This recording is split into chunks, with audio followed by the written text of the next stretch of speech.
पैसों से खुशियां नहीं खरीदी जा सकती। हाँ। लेकिन मैम पैसे से कॉन्फिडेंस तो आता है, बिल्कुल आता है, बिल्कुल आता है। अगर आपके पास पैसा आने लग जाता है ना, तो आप ज्यादा कॉन्फिडेंट होते जाते हो कि नहीं ठीक है, अब ये अच्छा हो गया, अब इसको और अच्छा करना है, फिर चार्ज करेंगे, फिर और अच्छा करेंगे, और आप पूरा देने की कोशिश करते हो। मतलब अगर आप अपना पैसा इन्वेस्ट करके 5 स्टार नहीं जा सकते, तो कम से कम टैलेंट इन्वेस्ट करो। एग्जैक्टली। उन्होंने बताया कि 2 टाइप के एक्टर होते हैं, है ना। एक एक्टर होता है आशिक और एक एक्टर होता है माशूक, है ना। या तो एक्टर आशिक होगा या माशूक होगा।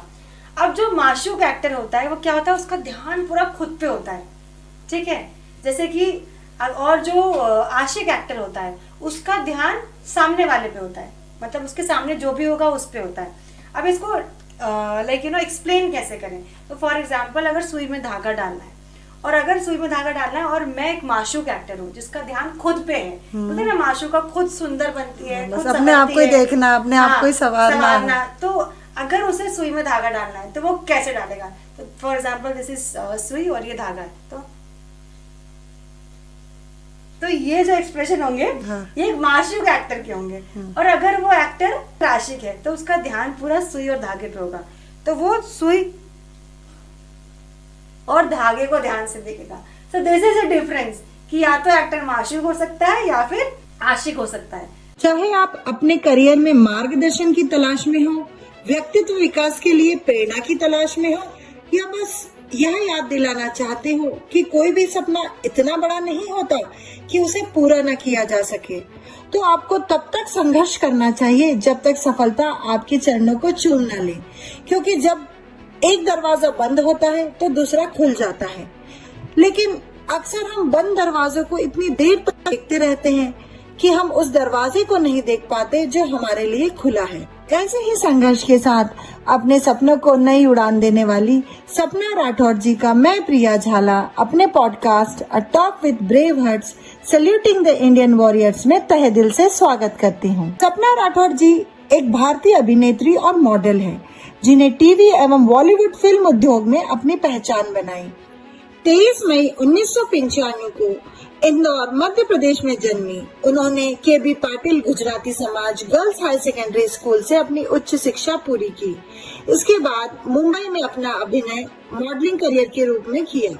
सपना राठौर जी अपने आकर्षक व्यक्तित्व के लिए जानी जाती हैं तथा वह भारत की एक प्रसिद्ध एंकर भी हैं। आप उन्हें झुकी झुकी सी नजर और मेरे पापा गूगल पर जैसे टीवी शो में उनकी भूमिका से पहचान सकते हैं। उन्होंने कृष्णगी जैसी फिल्म में भी काम किया, जिसका निर्देशन समीर खान ने किया था और जिसमें आर्यन वैद, राजपाल यादव और अनुष्का श्रीवास्तव जैसे कलाकारों की भूमिका थी। उन्होंने क्लोविया, बॉडी क्यूपिड, सी हेवन ब्रदर्स और सी सीक्रेट्स जैसे ब्रांडों के साथ काम किया।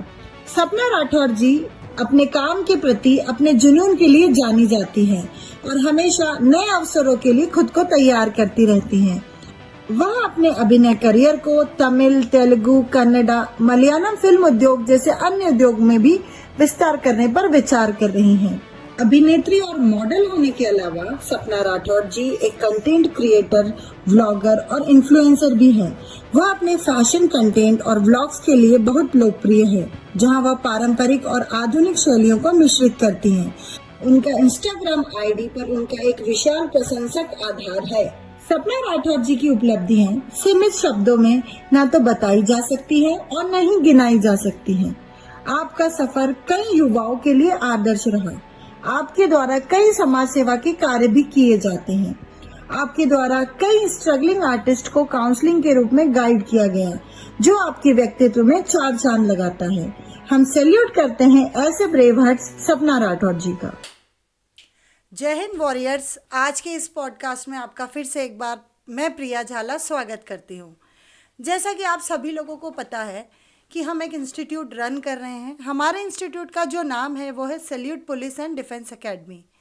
नाम से ऐसा लगता है कि हम सिर्फ उन्हीं लोगों को गाइड और काउंसल करते हैं जो कहीं ना कहीं पुलिस और डिफेंस में जाना चाहते हैं, लेकिन एक हमारा जोन और है जिससे शायद आप अपरिचित हैं। यहाँ हम काउंसलिंग प्रोवाइड करवाते हैं। काउंसलिंग का उद्देश्य सिर्फ बच्चों को पुलिस या डिफेंस में ही नहीं पहुँचाना है, वरन उन सभी क्वेश्चंस का आंसर करना है जो उनके मन में होते हैं। कई स्टूडेंट्स हमारे पास आते हैं और एक्टिंग को एज ए करियर चूज़ करना चाहते हैं।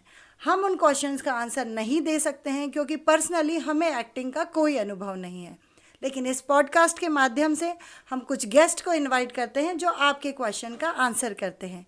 ऐसे ही एक गेस्ट आज हमारे साथ हैं और वो सारी बातें, वो सारे क्वेश्चंस जो कहीं ना कहीं एक्टिंग करियर को लेके एक बच्चे के मन में रहते हैं, कैसे बाहर जाएं, कैसे मुंबई जाएं, वहाँ कैसे रहें, उन सभी बातों का आज हमको एक सटीक आंसर मिलने वाला है। क्योंकि आज हमारे साथ जो हमारी गेस्ट हैं सपना राठौड़ जी, तो मैं हमारी गेस्ट सपना जी का बहुत बहुत स्वागत करती हूँ हमारे इस पॉडकास्ट में। Thank you so much ma'am. जैसा कि हम जानते हैं आपका शेड्यूल बहुत ही टाइट है।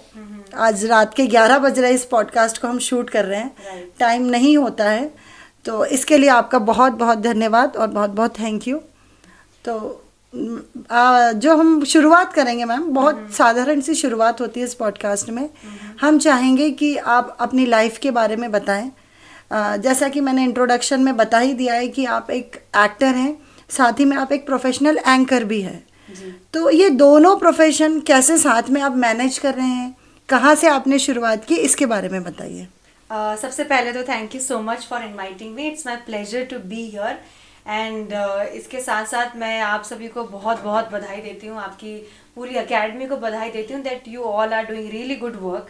एंड बहुत सारे बच्चे हैं जो अलग अलग टाइप के करियर को चूज करते हैं, लेकिन आज हम जो फोकस करने वाले हैं वो एक्टिंग पे हम बात करने वाले हैं। आई एम वेरी एक्साइटेड बिकॉज कई बार हमें ये चांस नहीं मिल पाता है। बहुत सारे एक्सपीरियंसेस हैं, बहुत सारी बातें हैं जो कि पूरी दुनिया से शेयर करनी होती हैं, लेकिन आज आई थिंक मुझे एक राइट प्लेटफॉर्म मिला है जहाँ पे मैं ये सारी बातें उन सभी बच्चों को कहना चाहूँगी जो चाहते हैं कि वो एक्टर बनना चाहते हैं इन फ्यूचर, इसको एज अ करियर चूज करते हैं। सो सबसे पहले मैं आप सभी को बता दूं कि मैं पिछले कई सालों से एज एन एक्टर काम कर रही हूँ। मुझे ऑलमोस्ट 8 सालों का अनुभव है एज एन एक्टर। इसके अलावा मैं एक एंकर भी हूँ, तो मुझे ऑलमोस्ट 11-12 साल हो गए एंकरिंग करते हुए।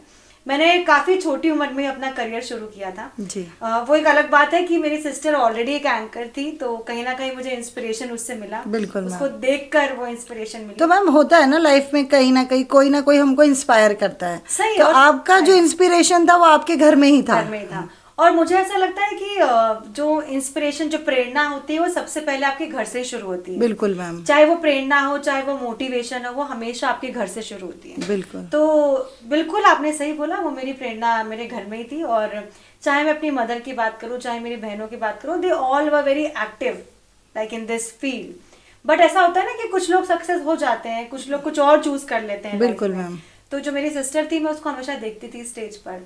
तो मुझे बचपन से एक्टर तो नहीं बनना था। I am gonna start with this कि मुझे एक्टर तो नहीं बनना था, मुझे डांसर जरूर बनना था। अच्छा, तो आप डांसर बनना चाहती थी? तो मैं हमेशा से डांसर बनना चाहती थी। मैं जब छोटी भी थी तो मैं बहुत एक्टिव रहती थी। मतलब तो लोग घर से बोलते थे कि चलो सपना को बुलाओ, उसको डांस कराएंगे। होते ना वो छोटे छोटे फेस्टिवल्स, लाइक गणपति का फेस्टिवल हो गया, नवरात्रि का फेस्टिवल हो गया। तो बिकॉज कि हम अच्छा डांस करते थे और हम शर्माते नहीं थे, कहीं भी शर्माती नहीं थी। तो काफी सारे जो कॉलोनी के जो बड़े भैया लोग होते हैं, तो वो हमेशा बोलते थे कि चलो सपना को लेके जाओ, अच्छा डांस करती हैं। तो बुरे डांसर जहाँ होते थे वहाँ एक अच्छा डांसर उभर के आ जाता था जी। तो वहीं से मुझे ऐसा लगता है कि वो सबसे बड़ी प्रेरणा रही। घर से कभी भी ऐसा रोक टोक कभी नहीं रही, आपको जो करना हो उस चीज की आपको आजादी, उस चीज की लिबर्टी हमेशा मिली जी। तो बचपन से मुझे डांसर बनना था। तो मैं हमेशा ये सोचती थी कि यार डांस तो मैं अच्छा करती हूँ, मैं डांसर बन भी जाऊंगी, ट्रेनिंग ले भी लूंगी, कोरियोग्राफर भी बन जाऊंगी। बट उसके आगे क्या, उसके आगे अगर मुझे कुछ बहुत बड़ा मुकाम हासिल करना है तो उसके आगे मैं और क्या करूं। तो बिकॉज एक्चुअली यही होता है कि आज हम जिस टॉपिक के बारे में बात कर रहे हैं, क्योंकि हम उन सब बच्चों को ये बताना चाह रहे हैं कि हमने शुरुआत कैसे की। बिल्कुल, लेकिन हमारे पास कोई राइट वे नहीं था, वहां तक पहुंचने का रास्ता नहीं पता था। हमारा गोल डिसाइडेड था कि हमें वहां जाना है, पर कैसे जाना है ये सबसे बड़ा सवाल था। बिल्कुल। सो कैसे जाना होता है, वही उसी में इंसान उलझ जाता है, फंस जाता है, और वहीं पे सबसे ज्यादा स्ट्रगल उसको फेस करना पड़ता है। तो जी।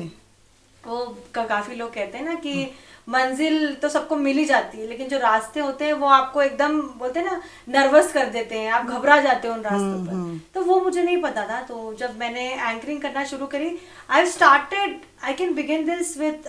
आई गेस फ्रॉम माई कॉलेज। हमारा कॉलेज एक बहुत बड़ा सोर्स था। स्कूल भी बहुत अच्छे रहे हैं, स्कूल में भी काफी पुश करते थे, लेकिन जो कॉलेज था ना वहाँ पे सबसे बड़ा पुश मुझे एज एन आर्टिस्ट मिला।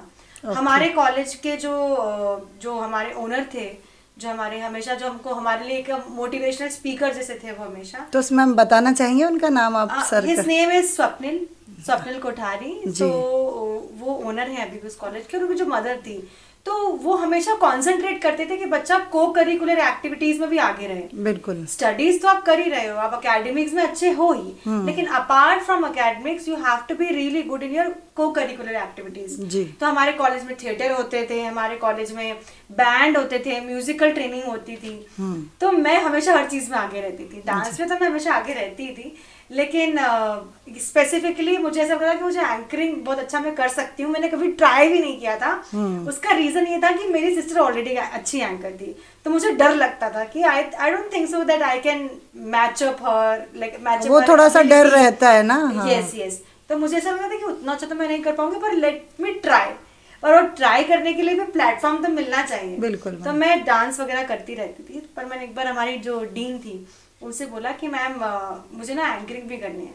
तो मैम ने बोला कि क्या क्या करोगी तुम ऑलरेडी डांस भी कर रही हो, तुम स्पोर्ट्स भी कर रही हो थोड़ा बहुत, अब एंकरिंग भी तुम करोगी तो कैसे तुम मैनेज करोगी स्टेज पे। तो मैंने मैम को बोला, ma'am let me give a chance, I just try, अगर आपको अच्छा लगता है तो फिर आप हाँ बोल देना।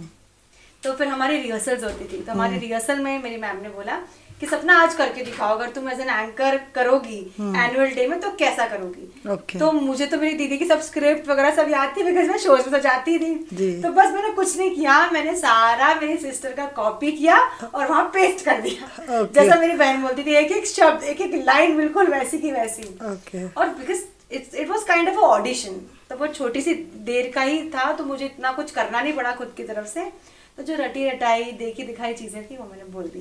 तो मैम ने बोला कि ठीक है, now we can go ahead and you can be the part of this annual function as an anchor. तो फिर मैंने वो पहला इवेंट एंकरिंग का किया। देन अभी हम मेरी एक्टिंग की जर्नी कैसे शुरू हुई मैं आपको वही बता रही हूँ। तो मेरा जो जूनियर था कॉलेज में, उसने मुझे देखा कि अरे दीदी आप एंकरिंग कर लेते हो। मैंने बोला हाँ कर लेती हूँ। तो उसने बोला कि अरे हमारे कॉलोनी में एक इवेंट है, गणपति उत्सव चल रहा था, कि हमारे कॉलोनी में एक इवेंट है तो आप एंकरिंग करोगे। तो मैंने बोला हाँ करूंगी। और जब मैंने वो पहला इवेंट किया कॉलेज में तो किसी को भी पता नहीं चला कि मैं प्रोफेशनल एंकर नहीं हूँ। सबको इतना अच्छा था आपका। हाँ, सभी को ऐसा लगा कि मैंने बहुत अच्छे से बहुत ट्रेनिंग मिला है। बिकॉज़ क्या होता है ना कि अगर आप स्टेज पे हो तो आपको बहुत नेचुरली काम करना पड़ता है। तो मैंने सोचा कि यार मैं जितना बेस्ट दे सकती हूँ उतना बेस्ट दूंगी। तो मुझे उसने पूछा कि आप करोगे हमारी कॉलोनी में इवेंट। मैंने बोला ठीक है मैं करूंगी। एंड मैंने कभी शो नहीं किया कि मुझे आता नहीं है, मुझे कोई एक्सपीरियंस नहीं है। Apart from this college event मुझे लाइक लाइव रियल स्टेज का कोई एक्सपीरियंस नहीं है। कॉलेज में क्या होता है, अपने दोस्त होते हैं, वही ऑडियंस में होते हैं, अपनी फैकल्टी जिनसे आप रोज बात करते हो वही ऑडियंस में होती है, तो वो आपको इतना जज नहीं करते हैं। थोड़ा कंफर्ट जोन भी रहता है कि हाँ मेरे ही फ्रेंड्स हैं, हाँ, मेरे ही टीचर हैं, तो ठीक है मैं कुछ भी करूंगी तो उतना कुछ मैटर होने वाला नहीं है। चाहे आप फंबल करो, चाहे कोई भी मिस्टेक करो, तो वो इतना मुश्किल नहीं होती है। बट मैंने जब मेरे जूनियर को बोला तो मैंने बोला हाँ मैं कर लूंगी, क्या इवेंट है मुझे बताओ। उसने बोला हमारे यहाँ गणपति उत्सव है और हम एक डांस कंपटीशन कर रहे हैं, पर हमारा ना बजट नहीं है। तो मैंने बोला अरे पैसे भी दे भाई। अच्छा, मतलब आपको आइडिया नहीं था कि अब आपको पैसे भी कमर्शियली कुछ मिलेगा, मुझे ये नहीं पता। मैंने बोला पैसे भी देने वाला है ये, तो फिर मुझे थोड़ा सा इंटरेस्ट आया। तो मुझे समझ में नहीं आया कि मैं कितने पैसे मांगू। उसने बोला कितना चार्ज करोगे। तो मैंने बोला कि मैं कितना चार्ज करूँ, कैसे करना चाहिए, तो कुछ पता नहीं है। तो फिर मैंने बोला तुझे कल बताऊंगी, आज तो अपना एनुअल फंक्शन होने दे, मैं कल तुझे बताऊंगी कि मैं कितना चार्ज करूंगी। तो वो दिन निकल गया। अगला दिन मैं घर पे गई तो मैंने मेरी सिस्टर से पूछा कि मेरे कॉलेज में एक लड़का है और वो कह रहा है कि आप एक शो है वो आपको करना है, तो मैं उसको कितना पैसे बोलूँ। तो मेरी सिस्टर ने बोला तो एक काम कर, बहुत ही वियर्ड फिगर था वो, उसके बाद तो उसको बोलना 1200 रुपये। सो लाइक ना तो आप 1000 ले रहे हो, ना आप 1200, ना आप 2000 ले रहे हो। 1200 एक बहुत ही अजीब फिगर होता है ना। तो मैंने बोला नहीं यार 1200 तो नहीं बोलूंगी, ये मेरा खुद का दिमाग था। तो मैंने उसको बोला एक काम कर, तो मुझे 2000 रुपए देना। तो बोलते दीदी 2000 रुपए तो बहुत ज्यादा हो जाएगा। मैंने कितना दोगे? बोलते आप 1800। अच्छा, बार्गेनिंग हो रहा था, नेगोशिएशन। बिल्कुल। So I started that negotiation from that age only, when I was only 17 years old. So he said we can afford only 1800. Okay, go ahead. है ना, अब मैंने ले तो लिया, उसने मुझे 1000 रुपए दे भी दिए वहां पे, बिकॉज उन लोगों का कॉलोनी का चंदा इकट्ठा होता था जो गणपति उत्सव का होता था। उसने मुझे 1000 रुपए दे भी दिए, बोले मैं 800 रुपए आपको इवेंट वाले दिन दे दूंगा। मैंने कहा ठीक है। फिर अब मैं घर पे आई, मैंने बोला दीदी अब मेरे को तो शो मिल गया है, लेकिन मैंने कॉलेज में तो कॉपी पेस्ट कर दिया था जो आप बोलते हो, बट मैं वहां क्या बोलूंगी? वहां तो मुझे लाइव ऑडियंस फेस करनी है। प्लस वो एक डांस कंपटीशन था जहाँ पे आपको कंटेस्टेंट्स को बुलाना है स्टेज पर, और अगर वो अच्छी परफॉर्मेंस करे तो उन्हें अप्रिशिएट करना है। ये सब चीजें मुझे बिल्कुल पता नहीं थी। देन माय सिस्टर लाइक अगर मैं ही सब बता दूंगी तो तू क्या करेगी, तो पैसे किस बात के ले लिए? तो मुझे बहुत गुस्सा आया। तो मैंने मम्मी को बोला, मेरी जो मदर है, मैंने मम्मी को कहा कि मम्मी यार पूजा दी तो मुझे कुछ नहीं सिखा रही है। My sister's name is Pooja, she is also an artist. तो उन्हें बोला तो कुछ नहीं बता रही। तो मम्मी ने काफी फोर्स किया कि पूजा ऐसे मत कर, उसको बता कि कैसे करते हैं, तो इतने सालों से कर रही है, तुझे अनुभव है। तो मेरी दी ने बोला नहीं, उसको खुद से करने दो। उस वक्त मुझे बहुत ज्यादा गुस्सा आया, इतना कितनी सेल्फिश है, कितनी खराब है मेरी बहन, मेरी हेल्प नहीं कर रही है। तो मैंने कहा छोड़ो, अभी देख लेंगे, जो होगा वो देख लेंगे। बट जब आप स्टेज पे जाते हो तो सिर्फ आपको क्या परफॉर्म करना है वही इम्पोर्टेंट नहीं होता, आपको कैसा दिखना है, आपको क्या पहनना है। कुछ भी पहन के नहीं जा सकते। बिल्कुल बिल्कुल। तो वो भी इम्पोर्टेंट होता है। मेरे पास उस वक्त कोई कपड़े नहीं थे, हम क्या पहनते थे कॉलेज में? जीन्स टॉप यही सब पहनते थे। देन मैंने बोला अब तो पूजा दी के वार्डरोब से कुछ ना कुछ चुराना पड़ेगा। So I secretly actually stolen one dress from her wardrobe. Then उसमें मैंने उसका ड्रेस पहना और मैं बस इवेंट में गई। अभी मैं आपकी सिस्टर को पता नहीं था ना? मेरी सिस्टर को बिल्कुल नहीं पता था, she wasn't aware about that. तो मैं स्टेज के पीछे खड़ी थी और उन्होंने बोला शुरू करना है इवेंट। ओके, शुरू करना है। शुरू करते से आपको इंट्रोडक्शन देना है, जजेस को इनवाइट करना है। और मुझे लगा कितने ही लोग आएंगे, कितने ही लोग होंगे, 200-300 लोग होंगे। जब मैंने स्टेज देखा तो वो था पब्लिक इवेंट। तो पब्लिक इवेंट में क्या होता है, रोड चलते लोग भी रुक जाते हैं कि कुछ चल रहा है, बिकॉज गणपति उत्सव तो ऐसे ही होते हैं ना, जो उसमें क्या इनवाइट नहीं किया जाता है, वो तो यही है कि जो गुजर रहे हैं। हाँ, उत्सव है ना, उसमें सभी को आजादी होती है आने की। मेला है, बिल्कुल तो बिल्कुल, सब लोग आ जाते हैं। हाँ। तो मैंने बोला ये तो भाई बहुत ज्यादा लोग हैं, कॉलेज तो 200-300 स्टूडेंट्स थे, यहाँ तो बहुत ज्यादा हो गए। फिर मैं पीछे में स्टेज पर, मुझे बहुत नर्वस हो रही कि मैं स्टेज पे जाके बोलूंगी क्या, क्योंकि आप बिलीव नहीं करेंगे अभी भी जब मुझे इतने साल हो गए, बहुत सारे नए नए मेरे फ्रेंड्स, यू वोंट बिलीव, कल ही मुझे मेरे एक फ्रेंड का कॉल आया, वो भी एक्टर ही है, कि मुझे एज एन एंकर काम शुरू करना है। तो कई बार जब उन लोगों को एडवाइस चाहिए होती है ना, उनका पहला सवाल पता है क्या होता है? उनका पहला सवाल ये होता है कि जब हम शुरुआत करेंगे तो क्या बोलना है। तो जिस इंसान को यही नहीं पता कि मंच पे शुरुआत कैसे की जाती है, the way you started this podcast, you have given my introduction, right? तो आपको पता था कि ये इंट्रोडक्शन देना है और फिर शुरुआत करना है। तो जिसे यही नहीं पता कि इवेंट की शुरुआत कैसे करनी है, वो पूरा 3 घंटे का शो कैसे संभालेगा? बिल्कुल बिल्कुल। तो मैं हमेशा सबको यही कहती हूँ, पहले शुरुआत तैयार कर लो, उसके बीच बीच में क्या करना है वो एडवाइस आप किसी से ले सकते हो। बिल्कुल। तो मुझे वही डर था कि मैं शुरुआत कैसे करूं, बट मैंने जैसे तैसे गणपति बब्बा बोल के शुरुआत कर दी। अब शुरुआत कर दी, शो बहुत अच्छा रहा। मुझे शो फिनिश होने के बाद 800 रुपीज भी मिल गए, और मैंने बोला एक दिन में 1800 रुपए। इट्स ह्यूज अमाउंट है ना, क्योंकि मैं उस समय पे कि पूरा मंथ जब काम करते थे तब इतना अमाउंट मिलता था, और वो आपको एक दिन में ही मिल गया। Right right. तो उस टाइम पे मैं उसके जस्ट थोड़ी से पहले मैं just for my pocket money I used to teach. मैं छोटे छोटे बच्चों उतना तो 1 मंथ में मिलता होगा आपको। उतना भी नहीं, आई यूज्ड टू चार्ज 300 पर स्टूडेंट। तो मेरे पास 2 स्टूडेंट्स थे तो मुझे 600 मिलते थे। बिल्कुल। और मुझे लगा 1800 रुपए बाप रे एक दिन में मिल गए। तो वो जो स्पार्क होता है ना, मुझे समझ है money can give you that spark to like you know be there in the race of life. तो मुझे वो पैसा मिला और मैंने बोला यार अब तो हम कर सकते हैं। तो उसी इवेंट में एक और बंदा था जो कि डांसर ही था, बिकॉज सारे डांसर्स ही थे, कोरियोग्राफर्स थे। तो उस बंदे ने मुझे बोला कि आप एंकरिंग करते हो, आपका नंबर मुझे दे दो। तो मेरे पास नया नया फोन भी था उस टाइम पे, तो मैंने उसको नंबर भी दे दिया। नंबर देने के बाद कुछ टाइम बाद उसने कॉल किया कि हमारा एक संगीत का इवेंट है, आप करोगे? मैंने बोला हाँ करूंगी। उसने बोला कितना चार्ज करोगे? मैंने कहा 4000। आपका अमाउंट डबल हो गया, है ना? अमाउंट डबल हो गया, कॉन्फिडेंस डबल हो गया, सब कुछ डबल हो गया। एक्चुअली वही जो आपने अभी बात कही, जैसे बोलते हैं ना कि पैसों से खुशियां नहीं खरीदी जा सकती, लेकिन मैम पैसे से कॉन्फिडेंस तो आता है। बिल्कुल आता है, बिल्कुल आता है। अगर आपके पास पैसा आने लग जाता है ना, तो आप ज्यादा कॉन्फिडेंट होते जाते हो कि नहीं ठीक है, अब ये अच्छा हो गया, अब इसको और अच्छा करना है, फिर चार्ज करेंगे, फिर और अच्छा करेंगे, और आप पूरा देने की कोशिश करते हो। Correct. So you are absolutely right that money can give you that confidence to survive. बिल्कुल बिल्कुल। अगर आपको सरवाइव करना है मार्केट में, तो आपके पॉकेट में पैसा होना चाहिए। बिल्कुल। क्योंकि जैसा कि मैंने आपको एग्जांपल बताया कि कल ही मेरे एक फ्रेंड का कॉल आया, and this is a like true story, I am not making anything up. उसने मुझे कॉल करके यही बोला, वो एज एन असिस्टेंट डायरेक्टर काम कर रहा है, एज एन एक्टर काम कर रहा है, कि सपना मेरे पास टैलेंट तो है बट मेरे पास पैसा नहीं है, तो मैं ये टैलेंट को लेके कहाँ जाऊँ? बिल्कुल। तो थोड़ा बहुत पैसा मुझे ऐसा लगता है कि आपकी पॉकेट में होना चाहिए to survive। बिल्कुल। तो मुझे कॉन्फिडेंस आया, तो this is how I started my career. Then एक शो मिला, 2 शो मिला, फिर उसी से दूसरा शो मिला, तो उसी से फिर काम मिलता गया।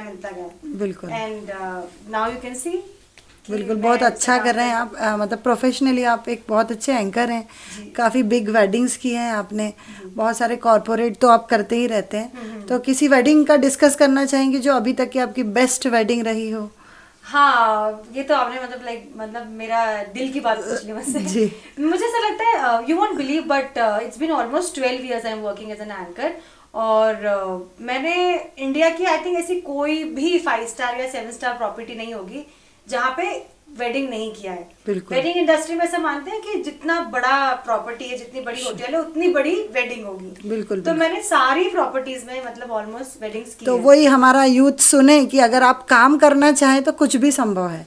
मतलब अगर आप अपना पैसा इन्वेस्ट करके 5 स्टार नहीं जा सकते, तो कम से कम टैलेंट इन्वेस्ट करो। एग्जैक्टली, है ना? राइट। आपके टैलेंट के बिहाफ पे या टैलेंट के लाइक बलबूते पे आप बहुत कुछ हासिल कर सकते हो। बिल्कुल। लेकिन सारी चीजें अलाइन होनी चाहिए एक साथ में, टैलेंट, मनी एंड आपका राइट पाथ, ये सब कुछ एक टाइम पे अलाइन हो, तो I think you can achieve whatever you want in your life. तो मैंने ऑलमोस्ट सारे जितने भी वेन्यूज इंडिया की one of the biggest wedding companies के साथ भी काम किया है जी, जिन्होंने अंबानीज की वेडिंग की है। And recently I performed in Ambani weddings. मैंने अंबानीज के फैमिली में ही एक शादी होस्ट की थी, जहाँ पर ऐसा कोई बॉलीवुड का स्टार नहीं था जो वहाँ नहीं था, ऐसा कोई बॉलीवुड का एक्टर नहीं था जो वहाँ नहीं था, सभी लोग वहाँ पे थे। So that was my biggest achievement I counted. लेकिन उससे ज्यादा इम्पोर्टेंट मुझे ऐसा लगता है, मैंने उससे और बेहतर वेडिंग्स होस्ट की है जी। बट बिकॉज अंबानी अपने आप में एक बहुत बड़ा नाम बिल्कुल है, बिल्कुल, वो तो बहुत बड़े नाम है, तो बड़ी कहलाती है। बिल्कुल बिल्कुल। बट मैंने उससे भी अच्छी वेडिंग्स होस्ट की है with one of the biggest wedding planners of India जी। तो इस तरीके से मैम आपकी जर्नी स्टार्ट हुई और अभी भी चल ही रहा है, और हम आशा करते हैं कि ऐसा ही और अच्छा चलता रहे। राइट जी ना। तो जैसे कि आपने बोला मैम कि आप मुंबई में कब जाने का सोचा, तो यहाँ पे तो सब अच्छा चल रहा था, एंकरिंग भी चल ही रही थी और पैसे भी मिल रहे थे, और तो फिर ये मुंबई वाला विचार कैसे आया? एक्टर अभी तक था नहीं मन में, तो ये कहाँ से आया? एक्टर कहीं नहीं था, अभी डांसर था, फिर आप एंकरिंग में आए, फिर कहाँ से एक्टर आया अचानक से? सो जब मैं होस्टिंग स्टार्ट मैंने जब कर दी थी, उस दौरान काफ़ी ऐसे लाइक लाइव इवेंट्स भी होते थे जहाँ पे जब मैंने मॉडल्स की जरूरत होती थी, जब मेरे एंकरिंग के शोज नहीं होते थे तो मैं रैम्प्स करती थी, रैम्प मॉडलिंग करती जी। बिल्कुल बिल्कुल। सो मुझे ऐसा लगता था कि मैं रैम्प अच्छा कर सकती हूँ, रैम्प मॉडल बन सकती हूँ, क्योंकि आई वाज थिन, और जो भी उनके लाइक क्राइटेरिया होते हैं उसमें मैं काफी फिट थी। बस उनका एक क्राइटेरिया था कि उसमें आपको टॉल होना पड़ता है। So I am not that tall, my height is 5'6" and 1/4". But उस टाइम पे लाइक ये हाइट भी बहुत कम मानी जाती, अभी भी नहीं होती मैम। हम लोग डिफेंस सर्विसेज में कोशिश करते हैं लड़कियों को भेजने के लिए, तो उसमें एक कैटेगरी होती है वुमेन मिलिट्री पुलिस। तो उसमें हमको गर्ल्स मिलती नहीं है, मतलब 5'6", 5'7" मांगते हैं वो लोग हाइट, पर ये हाइट, क्योंकि ये जो हमारा पॉपुलेशन है, इंडियन पॉपुलेशन, उसका हाइट रिड्यूस होता जा रहा है। Correct, right. तो हाइट मेरी इतनी थी नहीं, तो मैंने वो कहीं ना कहीं उस रियलिटी को एक्सेप्ट कर लिया था that I can't be a model. And मुझे पता नहीं क्यों वो फेज इतना पसंद नहीं था। लाइक आप स्टेज पे जा रहे हैं, जी। आप कोई आउटफिट पहन रहे हैं, आप उसको बस पहन के जा रहे हैं, एक एक्सप्रेशन दे रहे हैं और वॉक करके वापस आ रहे हैं. There are multiple models who are pursuing this profession, but I am really sorry, but मुझे वो करियर इतना फैसिनेटिंग नहीं लगा. It is like you know career for lot of people, but वो मेरे लिए इतना फैसिनेटिंग नहीं.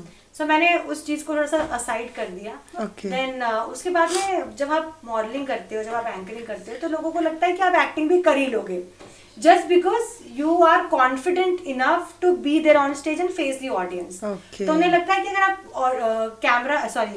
ऑडियंस फेस कर सकते हो तो आप कैमरा भी फेस कर लोगे.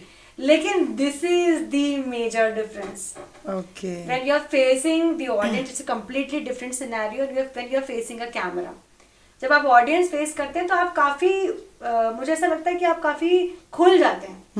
और जब आप कैमरे के सामने होते हैं तो वहां पे कहीं ना कहीं आपको एक कॉम्पैक्ट तरीके से आपको वो कैरेक्टर परफॉर्म करना पड़ता है जो आप नहीं हैं. स्टेज पे क्या होता है, आप जो हैं आप वही दिखाते हैं, बहुत रियल होता है, बहुत रियल होते हैं आप. जी. लेकिन जब आप कैमरे के सामने होते हैं, जब आप एक्टिंग कर रहे होते हैं, तो आप किसी और का किरदार निभा रहे होते हैं. तो वो किरदार को निभाने के लिए आपकी ट्रेनिंग बहुत अच्छी होनी चाहिए, एक्टिंग की टेक्निक्स आपको आनी चाहिए, बहुत सारी चीजें होती हैं. तो मुझे इंदौर में काफी चांसेस मिले कि काफी लोगों ने पूछा कि आप एक्टिंग करते हो, तो हमारा एक छोटा सा एड है, तो आप करोगे क्या. तो आई रिमेम्बर मैंने एक दैनिक भास्कर का उनका एक सोसाइटी डेवलप हो रहा था, टाउनशिप. तो उसका एक एड शूट किया था. That was my first ad as an actor.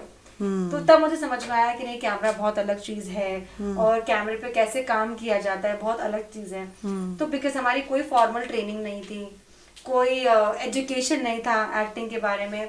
I came to know about this that we need a technical training of an acting like after a very long time, like after 7-8 years of my career I got to know कि अरे ऐसे school भी होते हैं, ऐसे colleges भी होते हैं जो कि आपको ट्रेनिंग प्रोवाइड करते हैं, जहाँ आप स्टडीज कर सकते हो प्रॉपरली. अब तो काफी एक्सपोजर है सोशल मीडिया का, तो सभी लोगों को पता है. There is a very big academy in India, NSD, National School of Drama. It's in Delhi. हमारे MP में भी है, MPSD, Madhya Pradesh School of Drama. तो जो बच्चे एक्टिंग में अपना करियर बनाना चाहते हैं वो यहाँ पे जाके ग्रेजुएशन होता है मैम. यहाँ पे वहाँ पे आप ग्रेजुएशन कर सकते हैं, पोस्ट ग्रेड्स कर सकते हैं, आप PhD कर सकते हैं. अच्छा, एक्टिंग में इतना सब कुछ होता है. एक्टिंग में ही सब कुछ होता है, सब कुछ होता है. जितने भी आप इंडस्ट्री के लाइक फाइनेस्ट एक्टर्स अगर आपने देखेंगे, मनोज वाजपेयी जी हो गए, बिल्कुल. या फिर पंकज त्रिपाठी जी आजकल बड़े फेमस हैं. बिल्कुल. उसके बाद में अनुपम खेर जी हो गए, ओम पुरी जी हो गए, नशरुद्दीन शाह जी हो गए. They all are from NSD, National School of Drama. क्योंकि वो लोगों का आई थिंक राइट इन्फॉर्मेशन था कि अगर हमें एक्टर बनना है तो हमें पढ़ाई करनी पड़ेगी. हाँ, ये एक मैं भी आपसे पूछना चाह रही थी, सॉरी टू इंटरप्ट यू, कि कहीं ना कहीं ये रहता है, मतलब जो अभी नई जनरेशन है कि हम सुंदर दिख रहे हैं, हम इवन गर्ल्स में भी कि हम टॉल हैं, we are tall, we are beautiful, तो वी आर कंप्लीट फॉर मतलब एक्टिंग. वो लोग सोचते बस मुंबई जाएंगे और मुंबई में जाके बस एक ऑडिशन देंगे और उसमें हमारा हो जाएगा और हम फेमस हो जाएंगे. तो क्या इतना आसान है मैम अभी? मुझे ऐसा लगता है कि आप जैसे आपने बोला कि हम सुंदर दिखते हैं. सबसे पहली बात तो ये है कि अगर हम ओल्ड सिनेमास की बात करें ना, फ्रॉम 70s टिल लाइक 2025, तो सिनेमा का एक्चुअली स्ट्रक्चर ही वैसा रहा है कि अगर आप गुड लुकिंग हैं, क्योंकि सिनेमा वैसा ही था तब. अगर आप गुड लुकिंग हैं, अगर आप अच्छे दिखते हैं तो आप हीरो हैं. अगर आपकी बॉडी अच्छी है तो आप हीरो हैं. अगर आप खूबसूरत दिखती हैं, अगर आपके बाल लंबे हैं, आपकी आंखें बड़ी बड़ी हैं, आपका कलर फेयर है, तो आप सुंदर हीरोइन है. तो वो ये चीज एक्चुअली बना दी गई थी. बट अभी क्या हो रहा है ना, सिनेमा इंडस्ट्री में भी बहुत सारा एवोल्यूशन आया, चेंजेस आए, परिवर्तन आए. अब हर किरदार के लोग हीरो हीरोइन बन सकते हैं. वो किरदार कोई भी किरदार हो, क्योंकि आजकल ऐसा नहीं है कि एक हीरो है और एक हीरोइन है. आजकल पूरी जो कास्ट होती है, कहानियों पे फिल्में चलती है बेसिकली. बिल्कुल. अगर उसको हम वन लाइन में कहें तो कहानियां ही फिल्म की सबसे बड़ी चीज है. बिल्कुल. अगर कहानी आपके ऑडियंस को छू गई तो आप हीरोइन भी है उनके लिए. अभी पंकज त्रिपाठी जी, जिन्होंने काफी लंबे टाइम तक स्ट्रगल किया अपने करियर में, ऑलमोस्ट मुझे लगता है 20 years he struggled. Now he has so many things. He has name, he has fame, everything. But उस जमाने में उनको नहीं पता था, जबकि वो NSD से हैं, नेशनल स्कूल ड्रामा से पढ़े हुए हैं. मनोज वाजपेयी जी जो कभी भी बड़े स्टार नहीं बन पाए, पर आज पूरा इंडिया उनकी एक्टिंग को, उनके क्राफ्ट को, उनकी क्राफ्टमैनशिप को बहुत अप्रिशिएट करता है. बिकॉज उनका बैकग्राउंड बहुत सही था। तो हाँ, मतलब ये चेंजेस आने थोड़े बाकी है इंडस्ट्री में कि अगर आप अगर ज्यादा सुंदर नहीं दिखते हैं या फिर आप अपने ब्यूटी स्टैंडर्ड्स में फिट नहीं हैं और फिर भी आप एक बहुत अच्छे कलाकार हैं, तो शायद आपको चांस मिलने में थोड़ा सा टाइम लगे। लेकिन ये बात भी it's very I should say, ये स्टोरी पर डिपेंड करता है कि आप कैसा किरदार है और कैसा किरदार आपको पिक करना चाहिए। मतलब कैरेक्टर की डिमांड बोल सकते हैं इसका। कैरेक्टर की डिमांड बोल सकते हैं, या फिर जो डायरेक्टर है, जो प्रोड्यूसर है, वो कैसा कैरेक्टर चाह रहे हैं। अगर कैरेक्टर ही उनको चाहिए कि वो बेगर है, वो भिखारी है, तो ऐसा तो होगा नहीं कि वो बहुत गुड लुकिंग होगा या फिर बहुत सुंदर होगा, क्योंकि उसके पास वो सारी चीजें होंगी नहीं सुंदर बनने के लिए। तो कैरेक्टर के हिसाब से मुझे ऐसा लगता है कि आपका एक अच्छा कलाकार होना बहुत ज्यादा इम्पोर्टेंट है, आपकी टेक्निकल चीजें बहुत स्ट्रांग होना इम्पोर्टेंट है, एंड देन सेकेंडरी चीज है ब्यूटी एंड स्टैंडर्ड। तो ब्यूटी स्टैंडर्ड्स में आप भले आप कितने भी टॉप पे हो, मॉडल्स सारे बहुत सुंदर दिखते हैं। मॉडल्स का जो एक क्राइटेरिया है, वो पहला क्राइटेरिया यही है कि आप बहुत सुंदर हो, गॉर्जियस लुकिंग लड़कियां हो, फिटनेस आपकी प्रो हो। लड़के जो होते हैं वो भी एकदम फिट होते हैं, बट स्टिल वो कभी भी एक अच्छे एक्टर बनने में उनको दिक्कत आती है, कम्युनिकेट नहीं कर पाते हैं, बोल नहीं पाते हैं वो लोग, है ना। हाँ, मतलब तो बहुत सारे ऐसे मॉडल्स है जो फेस करते हैं क्योंकि उनको एक्टिंग का कोई नॉलेज नहीं होता है, उनके पास कोई एकेडमिक बैकग्राउंड नहीं होता है, या तो उन्होंने थिएटर नहीं किया होता है। तो to become an actor you just need an background, चाहे वो आपका थिएटरिकल बैकग्राउंड हो या फिर वो आपका एकेडमिकल बैकग्राउंड हो। जी, मतलब आपका कहने का मतलब है कि कुछ ना कुछ आप पहले से तैयार करके जाएं, अपनी थोड़ी सी प्रिपरेशन होनी चाहिए। हाँ, मतलब या इसको ऐसे कर सकते हैं कि एक्टिंग कुछ स्किल्स होते हैं जो आपको रेडी करके बिल्कुल जाना चाहिए। एक जैसे आपने अभी थोड़ी देर पहले कहा कि एंकरिंग में जब आप जाते हैं तो शुरुआत आपको पता हो एटलीस्ट, है ना। वैसे ही एक्टिंग में जब आप जा रहे हैं तो वहाँ पे भी कुछ शुरुआती जो भी चीज़ें हैं उनकी जानकारी लेकर जाएं, ताकि बेसिक्स लेकर जाएं। बाकी तो देखो हर कैरेक्टर अलग होता है, हर सीन अलग होता है, वेरिएशंस आते रहते हैं, तो आप सीख जाओगे धीरे धीरे बदलना उनको। लेकिन स्टार्टिंग में थोड़ा सा नॉलेज तो आपको लेकर जाना ही पड़ेगा। तो जो मेरा जो नॉलेज था वो मुझे थिएटर से नहीं इतना मिला, बिकॉज मैंने थिएटर किए ही नहीं। मुझे उसका बहुत दुख है, बिकॉज जब मैं आज अपने फ्रेंड्स को थिएटर करते हुए देखती हूँ तो मुझे बहुत अच्छा लगता है, बिकॉज वो एक अलग तरीके का एक्टिंग माहौल है। अगर वो माहौल आपको शुरुआती दिनों में मिलेगा तो आई थिंक वो आपके फ्यूचर में, मतलब आपके फ्यूचर करियर में आपको बहुत हेल्प करेगा। बट मुझे वो बैकग्राउंड मिला नहीं, बिकॉज हमें पता ही नहीं था कि थिएटर जैसी कोई चीज होती है जहाँ पे आपको एक्टिंग की ट्रेनिंग दी जाती है। अकेडमिक्स का तो नॉलेज बहुत बाद में पता चला, लेकिन उससे पहले आप थिएटर भी कर सकते हैं, लेकिन वो नॉलेज भी हमें बहुत वक्त के बाद पता चला। तो अगर आप मुझसे पूछें कि मैंने एक्टिंग करना कैसे सीखा, तो मैंने ऑडिशंस के थ्रू, मुझे स्क्रिप्ट आती थी और मुझे ऐसा लगता था कि ये कैरेक्टर ऐसा होगा, क्योंकि हमें स्क्रिप्ट के साथ में कैरेक्टर का ब्रीफ भी मिलता था। और आज भी मिलता है, हमेशा मिलता है कि एक लड़की है जो काफी बबली है, सबसे बात कर लेती है, पूरे गांव में उसी की चलती है, लोग उसको काफी अप्रिशिएट करते हैं, सुंदर दिखती है। तो इस कैरेक्टर को अगर उसका ब्रीफ आपने समझ लिया तो फिर जो लाइनें लिखी हुई हैं आप उसको उस कैरेक्टर के तरीके से बोल सकते हैं। टेक्निकलिटी, इमोशंस, ये सब चीजें आपको धीरे धीरे आती है जब आप कैमरे के सामने काम करना शुरू करते हैं। बट जो ऑडिशन वाला फेज है वो मैं क्रैक कर लेती थी, लेकिन कई सालों तक मैं वो भी क्रैक नहीं कर पा रही थी, और मुझे ऐसा लगता था कि यार मैं तो बहुत अच्छा करती हूँ, मैंने तो ये ऑडिशन 10 लड़कियों से बहुत अच्छा दिया। लेकिन जब हम उसको पर्दे के अगली उस तरफ से देखते हैं, ऑपोजिट साइड से देखते हैं, तब हमें पता चलता है कि नहीं, हम टेक्निकलिटी में बहुत पीछे हैं। तो मैंने धीरे धीरे ऑडिशंस दिए, ऑडिशंस में दूसरे लोगों को भी मैं देखती थी। वैसे तो चांस बहुत कम मिलता है कि आप किसी दूसरे एक्टर का ऑडिशन देख पाए, but whenever I got a chance to watch other artist, I always grab that opportunity and I used to see other artist कि वो लोग कैसा ऑडिशन दे रहे हैं। तो जब मैंने हमारे दूसरे एक्टर्स के ऑडिशन देखे तो उनके ऑडिशन देख देख के मैंने सीखा कि अरे ये कैरेक्टर तो ऐसा करिए, ऐसा भी एक्सप्रेशन होता है, इसको ऐसे भी कर सकते हैं। जी बिल्कुल, क्योंकि हमें ऐसा लगता है जो हम कर रहे हैं वो बेस्ट है बिल्कुल, but it's not practically possible कि आप जो कर रहे हो बेस्ट हो।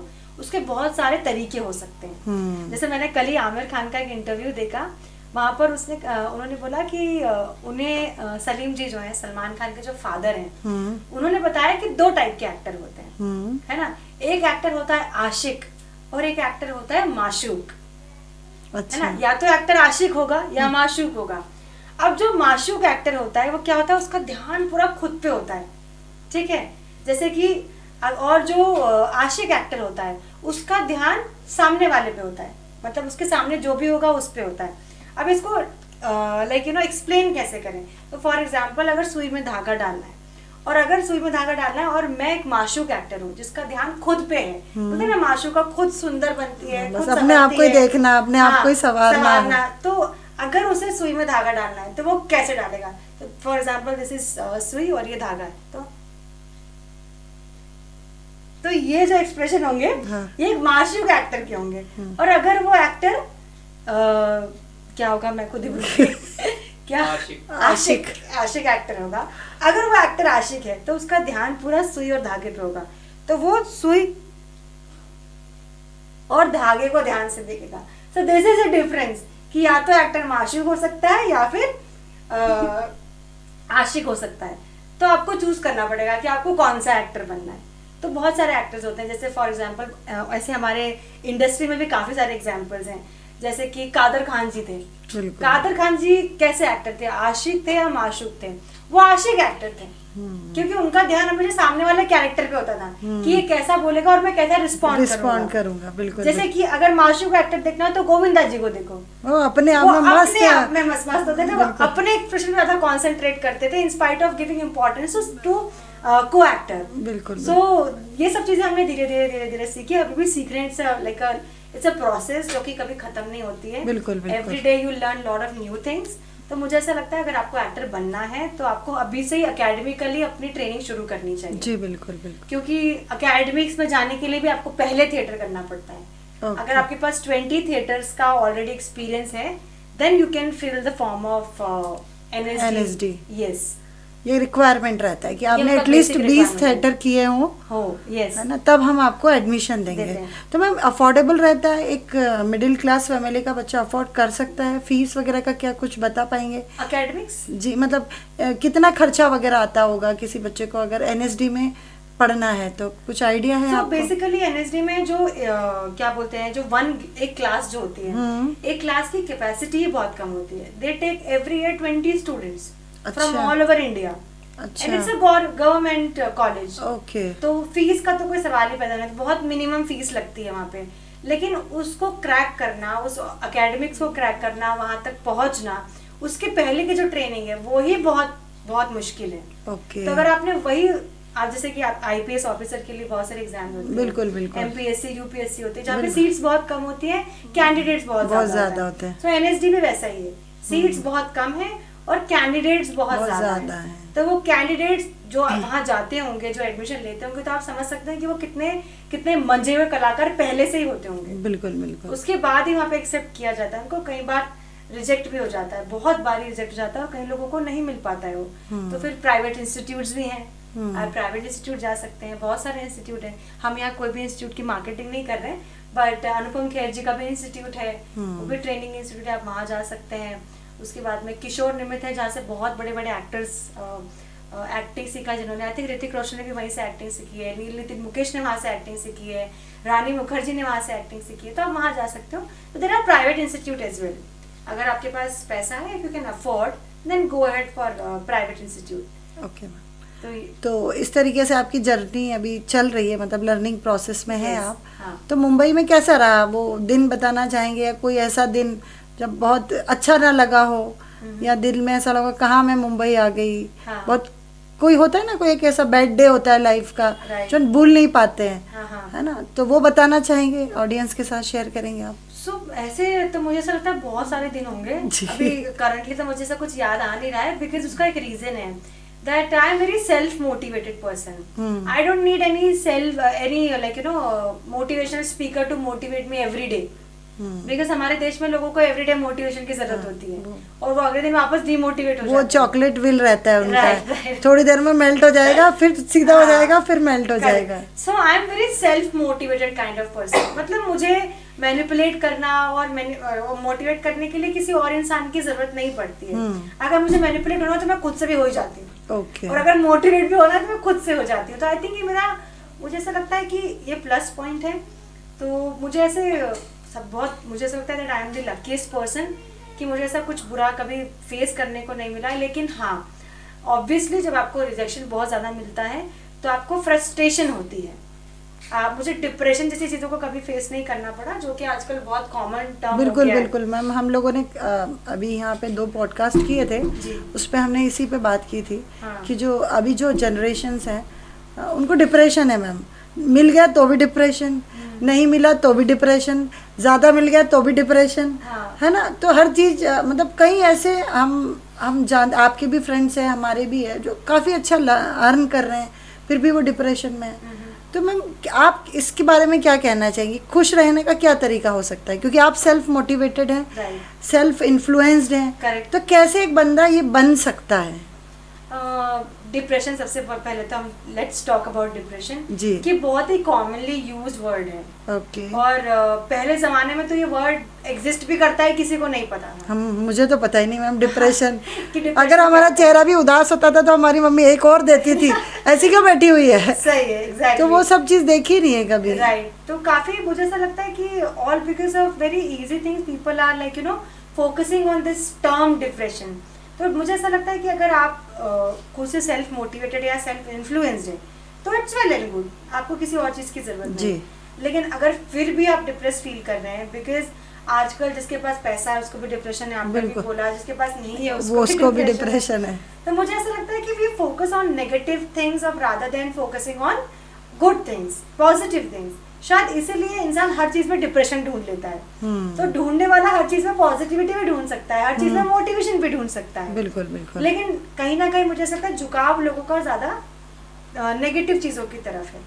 तो अगर आप सेल्फ मोटिवेटेड नहीं है तो आप वो चीज करें जो आपको सबसे ज्यादा पसंद है। और कई बार क्या होता है ना, आप कई ऐसे प्रोफेशन में होते हैं जहाँ पे आप खुश नहीं है, जहाँ पे आपको अच्छा नहीं लग रहा है। आप एक जॉब कर रहे हैं, आईटी जॉब कर रहे हैं, जहाँ पे आपको एक अच्छा पैकेज है, पैसा मिल रहा है, लेकिन आपकी जिंदगी में कोई रोमांटिक चीजें नहीं है जो आपको लाइक एक्साइट करे। तो वो एक्साइटमेंट इंसान ढूंढता है, इसलिए वो डिप्रेस होने लगता है। तो हर चीज में अलग, डिप्रेशन के काफी मल्टीपल रीजंस हो सकते हैं लाइफ में।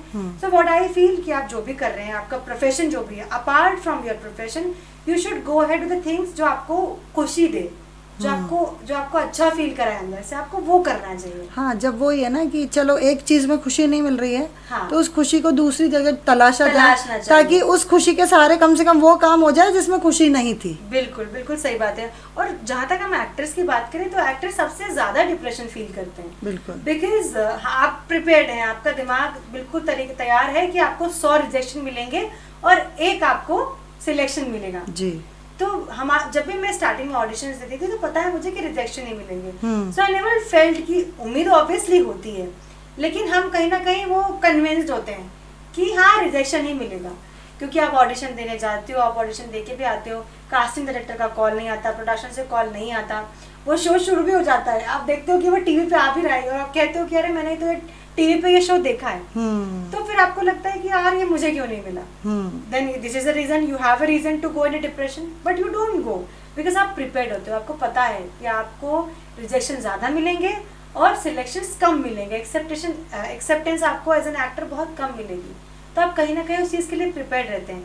और फाइनेंशियल इश्यूज भी आपके बहुत सारे होते हैं, बिकॉज कोई भरोसा नहीं है इस इंडस्ट्री का। आपने आज एक काम किया और दूसरा काम आपको 6 महीने बाद मिल रहा है, 7 महीने बाद मिल रहा है। आपने आज क्यों नहीं लाखों रुपए कमा लिए, बट वो लाखों कब तक चलेंगे, कब तक आप सरवाइव कर पाओगे? बिल्कुल बिल्कुल। और काम से ही आपको मोटिवेशन मिलता है। मुझे ऐसा लगता है जो कलाकार होते हैं उनको सबसे ज्यादा मोटिवेशन काम से मिलता है, ना ही पैसों से मिलता है, ना ही कोई दूसरी चीजों से मिलता है, ना ही गिफ्ट से मिलता है, ना ही अदर चीजें उनको वो खुशी दे सकती है जो उन्हें काम दे सकता है।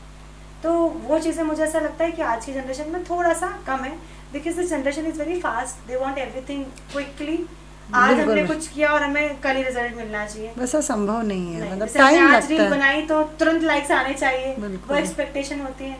कई लोग हम देखते हैं कि लाइक्स नहीं आते तो सुसाइड कर लेते हैं। बिल्कुल बिल्कुल, ये बहुत हो रहा है मैम। सोशल मीडिया का इन्फ्लुएंस इतना ज़्यादा है कि बच्चे, अभी आप किसी से पूछेंगे ना आपको क्या बनना है तो बोलते हैं हमको यूट्यूबर बनना है। उसमें भी उनका जोन फिक्स नहीं है, बस वो किसी को देख लिया और कॉपी कर लिया, तो थोड़े दिन तो कर पाते हैं वो चीज़, लेकिन जैसे आप बड़े बड़े यूट्यूबर्स की बात करें मैम, वो बहुत मेहनत कर रहे हैं, Right. एवरीडे मेहनत करते हैं, लाइक्स नहीं आते तब भी वीडियो उनके आपको देखने को मिलेंगे। Right. तो उतना पेशेंस होना ज़रूरी है, क्योंकि हम जो स्टोरी देखते हैं ना किसी भी आर्टिस्ट की या किसी भी सक्सेसफुल पर्सन की, उसकी बैक स्टोरी कोई नहीं देखना चाहता। राइट। सबको वो सक्सेस दिखती है कि हाँ इसके पास इतने व्यूज़ हैं या इतने लोग इसको पसंद करते हैं, पर उसका जो स्ट्रगल है वो शायद लोग देखते नहीं है कहीं ना कहीं। राइट। तो मेरा भी यही मानना है कि जो यूथ है वो स्ट्रगल भी देखें, हाँ। है ना, फेलियर से डरे ना, Right. तो शायद आगे बढ़ पाएंगे। राइट। क्योंकि आप कोई भी फील्ड में हो, चाहे आप लाइक डॉक्टर हो, इंजीनियर हो, एक्टर हो, यूट्यूबर, आपको जो भी बनना है जी, हर टाइम में आपको फेलियर तो फेस करना ही पड़ेगा। That's the like you no universal truth कि भाई वो कभी बदल ही नहीं सकता है। आपको फेल भी होना है, आपको पास भी होना है, लेकिन वो दोनों फेज के लिए आपको प्रिपेयर रहना। कई बार आपको बहुत सक्सेस भी मिल जाती है ना, तो बोलते हैं ना सक्सेस सिर चढ़ गई आपके, तो सक्सेस भी हर इंसान हैंडल नहीं कर पाता है। बिल्कुल बिल्कुल। उसको हैंडल करना भी बहुत मुश्किल है। जब आपको बहुत ज्यादा लेविश चीजों की, लाइफस्टाइल की आदत लग जाती है और उसके बाद अगर आपको वो आपसे सब कुछ छीन लिया जाए और आपको कहे कि आपको एक नॉर्मल लाइफ जीना है, तो कई बार वो लोगों के लिए मुश्किल हो जाता है। लेकिन मुझे ऐसा लगता है अगर आपने दोनों ही चीज़ों का स्वाद चखा है तो आपके लिए ज़िंदगी में कोई चीज़ भी मुश्किल नहीं है। बिल्कुल मैम। और जो लोग अभी बहुत सारी मतलब सोशल मीडिया इतना ज़्यादा अभी लाइक यू नो मार्केट में इतना हाइप क्रिएट हो, I think social media is everything these days. So अगर सोशल मीडिया में आपको कुछ अचीव करना है तो कंसिस्टेंसी बहुत इंपॉर्टेंट है। बिल्कुल बिल्कुल। It's all kind of a different industry. आप भी पॉडकास्ट करते हैं तो आप लोग भी उसके पीछे कितनी रिसर्च और बिल्कुल, कितने बिल्कुल। लोग, अभी भी हमारी टीम में इतने सारे लोग यहाँ पर बैठे हैं, तो काफी मेहनत है। बिल्कुल। और वो मेहनत करने से, क्योंकि वो चीजें दिखाई नहीं देती, अभी वही चीजें अच्छी लगती हैं लोगों को जो दिखाई देती है। वही Best जब story। एडिट होके आएगा तब सबको अच्छा लगेगा। अभी पता नहीं कि हम 11:30 बजे यहाँ पे बैठे हुए बैठे हैं, हैं, correct। खाना भी नहीं खाया है। Yes, तो yes। ये सारी प्रॉब्लम्स रहती है, मतलब ये सुने। हाँ। मैं चाहती हूँ कि जनरेशन इस बात को सुने Correct। कि 11:30 बजे खाना नहीं खा के हम इस पॉडकास्ट को शूट कर रहे हैं, तो कितनी मजबूरी होगी। Right right. क्योंकि भूख सभी को लगती है, हम भी इंसान हैं, हमें भी भूख लगती है, लेकिन वही है ना, काम, वर्क इज वर्क। और आप ये कर रहे हैं बिकॉज आपको वो चीज पसंद है। पसंद है, बिल्कुल। आपको इससे ही ड्राइव मिलती है, आपको इसी से किक मिलती है, तो बिल्कुल। वो आपकी लाइफ की किक है। बिल्कुल। हम भी शोज करते हैं तो 4-4 दिन 5-5 दिन हो जाते हैं जब सोने को नहीं मिलता है। You have to finish one wedding, then you have to fly for another wedding. तो आपको सोने को नहीं मिलता है, ऊपर से आपको वहाँ पे टाइम पे पहुंचना है, सुंदर भी दिखना है, लोगों को हंसाना भी, चाहे कितने भी टायर्ड हो, बिल्कुल। आपको आपकी ऑडियंस को एनर्जेटिक फील कराना ही है। बिल्कुल। तो वो भी एक kind of like you know struggle ही है। बिल्कुल कई बिल्कुल। लोगों को वो भी स्ट्रगल लगता है, लेकिन अगर आप इतने पैशनेट हैं towards your passion, then I think everything is easy for you. वो मैंने मैम कई बार ये चीज़ कही है कि जितने भी आप सक्सेसफुल लोगों को देखेंगे या जितने भी बड़े लोगों को देखेंगे जिन्होंने कुछ ना कुछ अचीव किया है, तो शायद उनके लाइफ की एक ही वो रहती है कि हमें सोने के लिए नहीं मिलता है ना, मतलब सब कुछ तो आपको एक साथ नहीं मिलता है ना। आज हम अंबानीज की बात करें तो मैम कितना काम है उनके पास, Correct। तो आप सोच सकते हैं कि उनके पास कितना प्रेशर, एक इंडस्ट्री नहीं है उनके पास, मल्टीपल काम कर रहे हैं वो लोग, है ना। भले ही आपने अपॉइंट किया हुआ है किसी को, लेकिन उसके ऊपर भी तो आप किसी ना किसी को देखना पड़ेगा ना। राइट। और उनके घर में सभी काम कर रहे हैं, Right। तो आप समझ सकते हैं कि वो लोग 17 घंटे 18 घंटे काम करते हैं। राइट। ठीक है, 8 घंटे की नौकरी करके आराम से सोना बहुत आसान है, बिल्कुल। लेकिन कुछ अचीव करना है लाइफ में बड़ा, तो आपको सेक्रीफाइस करने पड़ेंगे। वही कहते हैं ना, जितनी बड़ी सक्सेस है उतने बड़े सेक्रीफाइस है, बिल्कुल। अभी कुछ दिन पहले ही मेरी एक फ्रेंड थी, मुझे वो पूछ रही थी कि सपना अगर तुम बहुत बड़ी सेलिब्रिटी बन जाओगी कल, और तुम्हें तो अगर पानी पूरी खाना हुआ और तुम्हें अगर रेडी पर जाना हुआ, तुम तो नहीं जाओगी, जा पाओगी खाने के लिए, क्योंकि तुम्हें तो सब लोग वहाँ पे जानेंगे, तो तुम्हारे लिए इतना इजी नहीं होगा। तो जो तुम्हें पानी पूरी जो चीज बहुत ज्यादा पसंद है, उसका जो ठेले पे खाकर खाना पसंद है, बिल्कुल, बिल्कुल। उसका तुम्हें सेक्रीफाइस करना पड़ेगा। मैंने कहा मैं चाहती हूँ कि मैं सेक्रीफाइस कर दूँ, कभी जाना ना पड़े। सही बात है, मुझे ठेले पे कभी जाना ही ना पड़े। ठीक तो शाहरुख खान ने भी यही कहा है, because like I think he is kind of a role model for me. I really appreciate his journey, the way he is right now. तो I think he is everything for me. तो मैं उनकी काफ़ी सारी बातें सुनती हूँ कि अगर आप जवान हैं, अगर आप यंग हैं और आप चाहते हैं कि अरे यार तो 4 दिन हो गए मुझे सोने को ही नहीं मिला, यार 3 दिन हो गए मैंने तो कुछ खाया ही नहीं, if you are sleep deprived, if your hunger is like you know irritating you, then you can't be a successful man or woman in your life. अगर आपको बड़ा बनना है तो आपके सैक्रिफाइस भी बड़े ही होने चाहिए। बिल्कुल बिल्कुल। शाहरुख खान की जो लाइफ रही है, उनका जो जीवन रहा है, बहुत छोटी उम्र में फादर की डेथ हो गई, बहुत छोटी उम्र में मम्मी की डेथ हो गई, बहनों की लाइफ उन्होंने एक्चुअली लाइक पूरी सवारी। तो ये जो जीवन है ये, और उसमें अपना करियर बनाया, और जो आज वो बने हैं, he is like a multi he is not a like just star, he is an Indian icon जो कि पूरे वर्ल्ड में फेमस है। और उनका तो कोई बैकग्राउंड भी नहीं था, कोई बैकग्राउंड भी नहीं था। बिल्कुल। और मुझे लगता है अगर आपका बैकग्राउंड हो भी तो भी यहाँ तक पहुँचना बहुत मुश्किल बात है। बहुत सारे ऐसे एक्टर है जिनका कोई बैकग्राउंड नहीं था। कार्तिक आर्यन हमारे एमपी का, बिल्कुल एमपी के हैं हमारे, and the way he is doing in films and like in the industry, Bollywood. हमारे लास्ट पॉडकास्ट में भी संदीप दुबे सर थे हमारे साथ। हाँ। उन्होंने भी कार्तिक आर्यन के बारे में कहा था काफी कि लोग बात करते हैं। बिल्कुल बिल्कुल। बिकॉज उनकी जर्नी बहुत सिंपल फैमिली है, सिंपल बैकग्राउंड है, और उसके बाद में एक ऐसी जगह जहाँ पे लाइक ऑलरेडी फिल्मी कलाकार के बच्चे और फिल्म ही दुनिया के लोग अच्छा कर रहे हैं, वहां पे जाके इतना बड़ा मुकाम हासिल करना बहुत बड़ी बात है। बहुत अच्छे कलाकार भी थे जो अब नहीं रहे। उनका नाम क्या था, नाम भी भूल गई मैं। किशोर कुमार जी? नहीं, जिसने सुसाइड किया था। हाँ जी बिल्कुल। हाँ, विल कंटिन्यू फ्रॉम दिस। सो बताइए। एक बहुत अच्छे कलाकार हैं सुशांत सिंह राजपूत, जो कि अब इस दुनिया में नहीं रहे। जी वो बिल्कुल भी आज एक बहुत बड़े कलाकार हो सकते थे, बिल्कुल बट बिल्कुल। He is no more. And I think जो भी उनकी जो लाइफ रही, या जो भी हम लोगों ने जो चीजें न्यूज में देखी, उन चीजों से भी पेरेंट्स बहुत डरते हैं। कहीं ना कहीं उस चीज ने दूसरे आर्टिस्टों के लिए बहुत बड़ी प्रॉब्लम क्रिएट कर दी है। पेरेंट्स को यही लगता है कि अगर हमारे बच्चे को हम दूसरे शहर में भेज रहे हैं तो कहीं वो ऐसा ना हो जाए, बिल्कुल वो सुसाइड ना कर ले, तो उन्हें ऐसा लगता है कि कुछ ना बने जिंदगी में, एटलीस्ट हमारे पास रहे। पेरेंट्स को यही वो एक लगता है। पेरेंट के तरीके से वो लोग सोचते हैं ना, हाँ। क्योंकि एक माता पिता के लिए उसका बच्चा ही सब कुछ Right. होता है, तो ये एक डर रहता है, और शायद रहना भी चाहिए। And because this industry is exposed, मतलब हर चीज सबके सामने है। कुछ भी होता है, अगर एक हीरोइन प्रेग्नेंट भी होती है तो वो न्यूज में आ जाता है, अगर शादी भी होती है तो न्यूज में आता है, डाइवोर्स भी होता है तो न्यूज में आ जाता है। तो ये इंडस्ट्री अपने आप में इतनी एक्सपोज्ड इंडस्ट्री है कि आपको अपने परिवार वालों को और अपने आप को मेंटली प्रिपेयर करना पड़ेगा कि आप इस इंडस्ट्री में जा रहे हैं। तो आपको मेरे लिए बहुत सारे रूमर्स भी सुनने को मिल सकते हैं, बहुत सारी नेगेटिविटी भी देखने को मिल सकती है। So you and your family have to be prepared for everything. जी।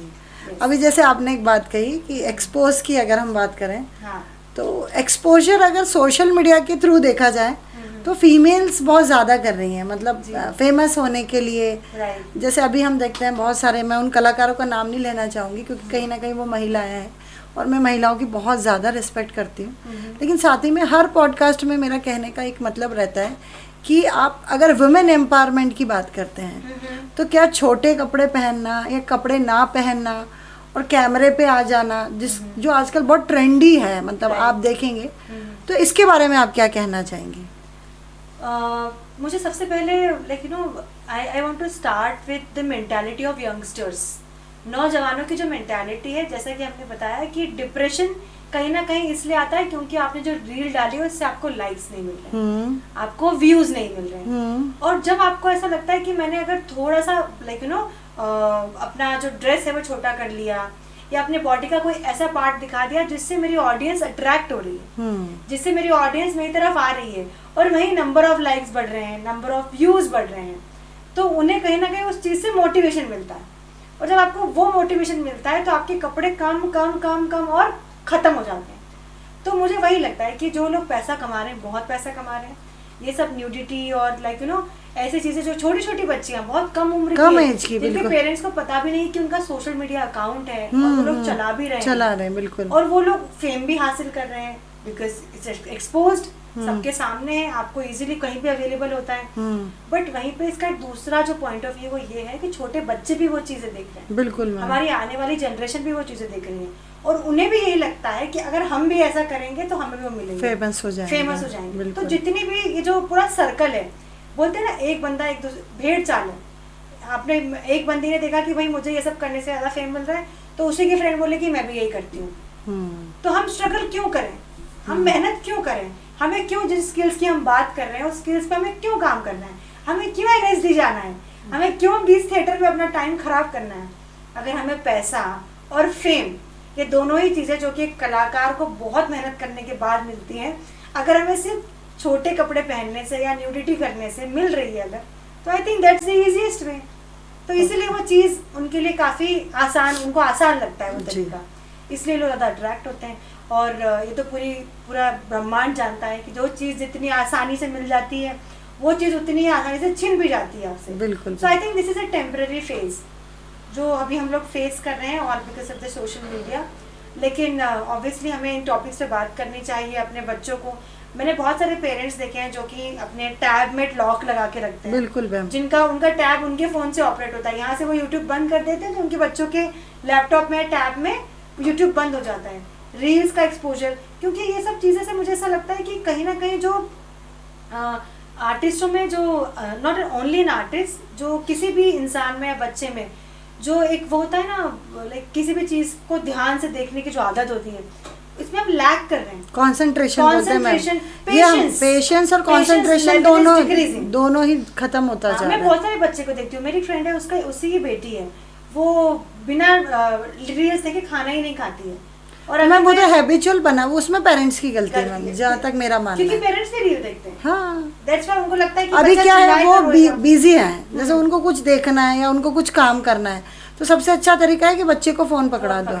तो मैम ये पकड़ाना क्या होता है ना, एक टाइम के बाद बहुत हार्मफुल हो जाता है कि बच्चा क्या देख रहा है।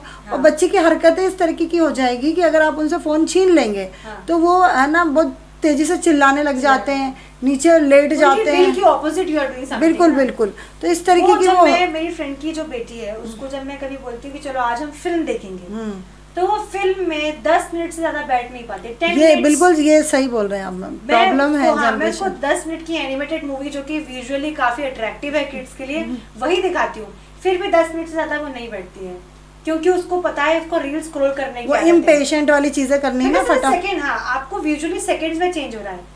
अगर आपका विजुअल सेकंड में चेंज हो रहा है तो आपका ब्रेन इतना कंसंट्रेट नहीं कर पाएगा जो कि कहानी चल रही है उसको समझने में। बिल्कुल, जब आपको हर नई कहानी सेकंड्स में चेंज। मैम एक्चुअली ना हम लोग तो टीचिंग करते हैं, हमारे साथ ही बहुत प्रॉब्लम आती है। आज ही मेरा एक्सपीरियंस रहा है, कुछ बच्चे होते हैं 10th क्लास पास आउट करते हैं, 11th में आते हैं। अब क्या होता है, 10th और 11th के सिलेबस में बहुत फ़र्क होता है। तो क्या होता है, 10th तो जैसे तैसे कर ली पास, अब आके आप एक पर्टिकुलर सब्जेक्ट लेना है तो उसका डेप्थ स्टडी आपको करना पड़ेगा।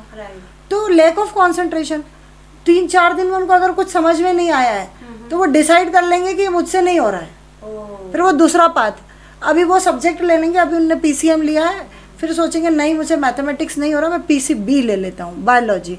फिर बायोलॉजी पढ़ते हैं 8-15 दिन, उनको लगता है मुझसे ये भी नहीं हो रहा है, फिर वो कॉमर्स ले लेते हैं। फिर कॉमर्स को जैसे तैसे वो थोड़ा बहुत आगे बढ़ाते हैं, 6 महीने बाद उनको लगता है इसमें भी मेरा कुछ नहीं हो पाएगा, तो वो आर्ट्स ले लेते हैं। और इस तरीके से मैम पूरे उनके 1 से 2 साल लाइफ के पूरे खराब हो जाते हैं, क्योंकि कॉन्सेंट्रेशन ही नहीं, उनको पता ही नहीं, स्टेबिलिटी नहीं आ रही है बच्चों में। और इसके लिए मैम सबसे बड़ा जो सोर्स है मैं मानती हूँ सोशल मीडिया, है ना, और बहुत सारे प्लेटफॉर्म। मुझे ऐसा लगता है छोटे बच्चों को ऑनलाइन पढ़ाने की कोई ज़रूरत नहीं है। ऑनलाइन स्टडीज़ की अगर हम बात करें तो ऑनलाइन उन जैसे आप ही हैं, सपोज आपको एक्टिंग सीखना है तो आप ऑनलाइन सीखेंगी करेंगी तो आप सीख पाएंगी। लेकिन आज मैं चाहूँ कि मेरी 5 साल की 10 साल की बच्ची को मैं ऑनलाइन किसी कोर्स में इन्वॉल्व कर दूँ तो वो नहीं हो पाता है, क्योंकि अकेला बच्चा है, वो अकेला ही उस वीडियो को देखे जा रहे हैं, समझ रहे हो। कंसंट्रेशन क्या होता है, एक क्लास होती है, जब आप भी किसी क्लास ज्वाइन करते हैं तो एक माहौल होता है ना, एक ग्रुप डायनामिक्स क्रिएट होता है कि यार उसमें डिफरेंट टाइप के लोग होते हैं, कंपटीशन की भावना, अब अकेले भावना, अब वो क्या क्रिएट होगा आपको एक लैपटॉप या किसी स्क्रीन पे, ऐसा मेरा मानना है। और मेरा तो ऐसा मानना है मैम कि 8th 9th तक की स्टडीज़ बिल्कुल ऑनलाइन नहीं होने चाहिए। बहुत बाद में जब आप किसी कंपटीशन की तैयारी करें तो आप ऑनलाइन पढ़ें, और कोशिश करें कि ऑफलाइन ही करें। ऑनलाइन तब करें जब आप अफोर्डेबल नहीं है ना, या आप पहुंच नहीं सकते हैं, जैसे मैं अमेरिका नहीं जा सकती, मुझे कोई कोर्स करना है, तो ये समझ में आता है कि यार मैं वहाँ नहीं जा सकती हूँ, मेरे पास फैमिली है, तो मैं यहीं से कोर्स कर लेती हूँ। और ये कोर्स करने से मेरे करियर में कहीं ना कहीं बूस्ट हो जाएगा, है ना। तो मैं सभी पेरेंट्स से इस पॉडकास्ट के माध्यम से कहना चाहूँगी कि किसी भी प्रकार की ऑनलाइन क्लासेस से बच्चों को प्लीज़ दूर रखें। आपके बच्चे को करिकुलर एक्टिविटीज़ में डालें, डांस करवाएं, सिंगिंग सिखाएं, स्पोर्ट्स में डालें, पर प्लीज़ प्लीज़ प्लीज़ किसी भी ऑनलाइन क्लास में ना डालें। ये मेरा एक मैसेज जितना है। फेस टू फेस आप चीजों को सीखते हैं, बिल्कुल। उससे ज्यादा आपका ब्रेन उतना ज्यादा विकसित होता है, उतना डेवलप होता है। बिल्कुल, बिल्कुल। जब आप वास्ट स्पेक्ट्रम को देखेंगे और जब आप कॉम्पैक्ट स्पेक्ट्रम को देखेंगे तो दोनों में फर्क होता है। तो वो चीज के लिए मुझे ऐसा लगता है कि ऑनलाइन इज नॉट ऑब्वियसली बिल्कुल नॉट, मैम। क्योंकि वो जो आपने बोला ना कि स्टेबिलिटी नहीं है और बस थोड़ी थोड़ी देर में उनके व्यूज भी बदल जाते हैं। इवन दो मैम आप देखेंगे, आप सोशल मीडिया पे अभी जैसे आपने देखा बहुत सारी जो स्टोरीज आ रही हैं Right. कि किसी फीमेल ने मतलब एक पति पत्नी थे, रिलेशनशिप नहीं मेंटेन कर पा रहे हैं, राइट रिलेशनशिप में भी प्रॉब्लम है। हाँ। क्यों? क्योंकि ऑप्शन बहुत सारे हैं। बहुत सारे। आज एक फ्रेंड बना, मतलब हम लोग तो इस जनरेशन के साथ रहते हैं, एक बच्चे के 4 बॉयफ्रेंड है, 2 गर्लफ्रेंड है, तो क्या होता है स्टेबिलिटी नहीं है। झगड़ा हो गया ब्रेकअप, दूसरा ढूंढेंगे, फिर झगड़ा हो गया फिर ब्रेकअप, तीसरा ढूंढेंगे। They don't want to give time to anything. बस। And relationship, हर चीज के रिलेशनशिप में आजकल क्वेश्चन है, चाहे वो गर्लफ्रेंड बॉयफ्रेंड का हो, बिल्कुल। चाहे वो माता माता-पिता पिता का हो, चाहे वो उनका relationship between them and career हो, बिल्कुल बिल्कुल। चाहे उनका रिलेशनशिप विद सब्जेक्ट हो ही नहीं हर पा- रिलेशनशिप जो है वो थोड़ा सा स्कैटर्ड हो गया है, बिखर गया है। बिल्कुल, तो उसको थोड़ा सा हमें समेटने की जरूरत है। और मुझे ऐसा लगता है उसका मेन रीजन सिर्फ और सिर्फ सोशल मीडिया ही नहीं, हमारी सराउंडिंग्स भी है बिल्कुल। कि आप कैसी सराउंडिंग्स में रहते हैं, आपकी पेरेंटिंग कैसी है, आपके आसपास के जो लोग हैं वो कैसे हैं, इन सब चीज़ों पे भी डिपेंड करता है। बिल्कुल, बिल्कुल। बहुत सारे लोग हैं जो आज सोशल मीडिया होने के बावजूद भी सोशल मीडिया पे नहीं है, जो ना तो उनका अकाउंट है और ना ही वो देखते हैं। ऐसे कई लोग हैं बिल्कुल जो बिल्कुल नहीं देखते हैं। मुझे मैम, मैं खुद भले ही पॉडकास्ट करती हूँ, मुझे ज़्यादा इंस्टाग्राम चलाना नहीं आता, और ये नहीं कि मैं सीख नहीं सकती, मैं कोशिश नहीं कर रही हूँ। बट अच्छी बात है, अगर आप हाँ। नहीं सीख रहे तो you will be stay away from that. वो बस ये कि थोड़ा सा दूरी बनाए रखने की वजह से। हाँ। नहीं तो जब मुझे ऐसा नहीं लगता कि मुझे कोई चीज़ सीखने में प्रॉब्लम आने वाली है, पर मुझे नहीं सीखना, Right. क्योंकि जितना मेरा काम है वो हो जाता है। तो वही है कि जितना ज़रूरी है उतना उतना ही ही करना चीज़ को चाहिए। इस्तेमाल ये किया जाए। एडिक्शन है। आज ही मैंने सुबह एक बहुत अच्छा कोट पढ़ा था कि अगर आप जिम जा रहे हैं तो आप अपना फोन घर पर रख के जाइए। अगर आप कोई मीटिंग कर रहे हैं या किसी से कोई बात कर रहे हैं, कोई कॉन्वर्सेशन है, फोन साइड में रख कर जाइए। अगर आप मंदिर जा रहे हैं, अगर आप किसी टेम्पल में जा रहे हैं, फोन हमेशा साइड में रख के जाइए। आप देखिए इन सब जगहों पे फोन सबसे पहली प्रायोरिटी होता है। मीटिंग में भी सबको फोन चाहिए होता है। और मेरे साथ ये चीज होती है, जब भी मैं किसी गैदरिंग, सोशल गैदरिंग में अगर जा रहे हो, शादी में जा रहे हो, फोन आप अपने बैग के अंदर मैम वो तो रखिए। कैसे होगा, शादियों में तो सब फोटो वगैरह, आप जितनी भी जगह बता रही हो, जगह ऐसी है जहाँ पे फोन की जरूरत नहीं है, फिर भी फोन जाते लेकिन हैं। हाँ फोन फर्स्ट प्रायोरिटी होता है। तो मैंने ये मैसेज मेरे एक फ्रेंड को भी फॉरवर्ड किया, बिकॉज उसके साथ में अभी हम रिसेंटली एक अवार्ड में गए थे और we were the part of that award and I was trying to make her meet lot of people but she was continuously busy on her phone. तो मैं बोल रही थी या तो you will miss this opportunity, और जो phone पे आ रही है वो तो वैसे भी कंफर्म होने वाली नहीं है, सही। लेकिन जो आंखों के सामने, जो हाथ के सामने है, तुम ये अपॉर्चुनिटी मिस कर दोगी, बिकॉज ये मौका वापस नहीं आएगा। जो लोग आपको यहाँ मिल रहे हैं, ये लोग आपको नहीं मिलेंगे, ये लोगों की डेट्स भी नहीं मिलेगी, ये लोगों की मीटिंग की अपॉइंटमेंट भी नहीं मिलेगी। तो आपको उस मोमेंट को जीने के लिए फ़ोन को थोड़ा सा साइड में रखना पड़ेगा। इसलिए मैं जब भी, जैसे फॉर एग्जांपल अभी हम पॉडकास्ट कर रहे हैं तो मेरा फ़ोन अभी भी साइलेंट पे है। अगर मैं कुछ और काम कर रही हूँ, फॉर एग्जांपल मैं जिम में हूँ, तो मैं फ़ोन लेके जाती ही नहीं हूँ। मैं पूरी कोशिश करती हूँ कि मेरा फ़ोन घर पर ही रहे, बिल्कुल। क्योंकि हमें सोशल मीडिया पर रहना बहुत इंपॉर्टेंट है। हमारा काम ही सोशल मीडिया से होता है। लोग जज करते हैं, आज हर इंडस्ट्री आपको जज करती है। अगर आपके गुड नंबर ऑफ फॉलोअर्स नहीं है, इट मीन्स आप एक्टर ही नहीं है। अगर आपके अच्छे फॉलोअर्स नहीं है तो आप एक एंकर ही नहीं है। तो ये लोगों का माइंडसेट बन चुका है। आई नेवर जज people bye their followers, but people जज all because of the number of followers you have on your Instagram. तो ये हर इंडस्ट्री में हो चुका है, ये एक्टिंग इंडस्ट्री में हो चुका है। इसलिए सबको लगता है अगर हम इन्फ्लुएंसर बन जाएंगे तो हम एक अच्छे एक्टर बन जाएंगे। बिल्कुल। अगर हम अच्छे इन्फ्लुएंसर बन जाएंगे, हमारे अच्छे नंबर ऑफ फॉलोअर्स होंगे, तो शायद हमें कोई अपनी मूवी में ले ले, कोई फिल्म में ले ले। लोगों को ऐसा मन में लगता है, बिल्कुल। इसीलिए वो उस चीज की तरफ आकर्षित होते हैं जो इजीली मिल सकती है। फॉलोअर्स, मैं ये नहीं बोल रही हूँ कि बहुत ईजी है। अगर ईजी होता तो आई थिंक हर दूसरे इंसान के पास अच्छे फॉलोअर्स होते, बट वो एक रैट रेस है, और वो रैट रेस में हम सब लोग लग चुके हैं कि हम कितने फॉलोअर्स गेन कर सकते हैं। तो उसमें बहुत सारे लेयर्स हैं। फिल्मों की भी लालसा है, लोगों को लगता है हम हीरो बन जाएंगे, हीरोइन बन जाएंगे। ये भी लालसा है कि हमें फेम मिल जाएगा, ये भी लालसा है कि हमें पैसा मिल जाएगा। And I think there are lot of people who are earning really good all because of the social media. तो हर चीज़ का पॉजिटिव साइड भी होता है और नेगेटिव साइड भी होता है। तो हम आई थिंक आज नेगेटिव साइड पे ज्यादा बात कर रहे हैं, बिल्कुल, बिकॉज हाँ। पॉजिटिव साइड सब लोग, बहुत सारे लोग हैं जो देख लेते देख ही अपना। रहे हैं, चल ही रहा है वो जो एक्चुअली। नहीं करना चाहिए उस पर बात करनी चाहिए। बिल्कुल बिल्कुल। तो मैम आप जैसे मैं कुछ रैंडम ऐसे कुछ क्वेश्चन पूछती हूँ आपसे, आप आंसर दीजिएगा। हाँ हाँ ऐसा कौन सा एक्टर है जो आपका मोटिवेशन रहा है या रहे हैं? ओके। तो एक तो लाइक चूज करना थोड़ा सा मुश्किल है, मैं लाइक 2-3 एक्टर्स के नाम आपको बिल्कुल, बता बताइए। सकती हूँ। तो सबसे पहले तो Shahrukh Khan is like my all time favourite actor. मैं उनकी एक्टिंग की हमेशा बहुत बड़ी फ़ैन रही हूँ और मुझे उनकी जर्नी बहुत अच्छी लगती है। मतलब कहते हैं ना कि हीरो वही है जिसकी जर्नी सबसे ज़्यादा अट्रैक्टिव हो या फिर जो आपको अट्रैक्ट करे। So I love his journey. So all because of them, I really appreciate him. He's a very big star, but still he doesn't have that ego or anything. ये बहुत अच्छा लगता है मुझे, तो इसलिए I really admire Shahrukh Khan. I always look up to him. And उसके अलावा मनोज वाजपेयी जी मेरे फेवरेट एक्टर हैं। मुझे बहुत बार चांस मिला उनसे मिलने का, लेकिन मैं वो अपॉर्चुनिटी ग्रैब नहीं कर पाई। कहीं ना कहीं मेरी डेट्स बिजी थी या मैं उस सिटी में अवेलेबल नहीं थी। So he is one of my favourite actor. और अभी की जनरेशन के काफ़ी यंग एक्टर्स हैं जो मुझे काफ़ी अच्छे लगते हैं। कोंकणा सेन मुझे बहुत पसंद है एज एन एक्टर, बहुत अच्छी कलाकार हैं वो। पंकज त्रिपाठी जी मुझे बहुत पसंद है।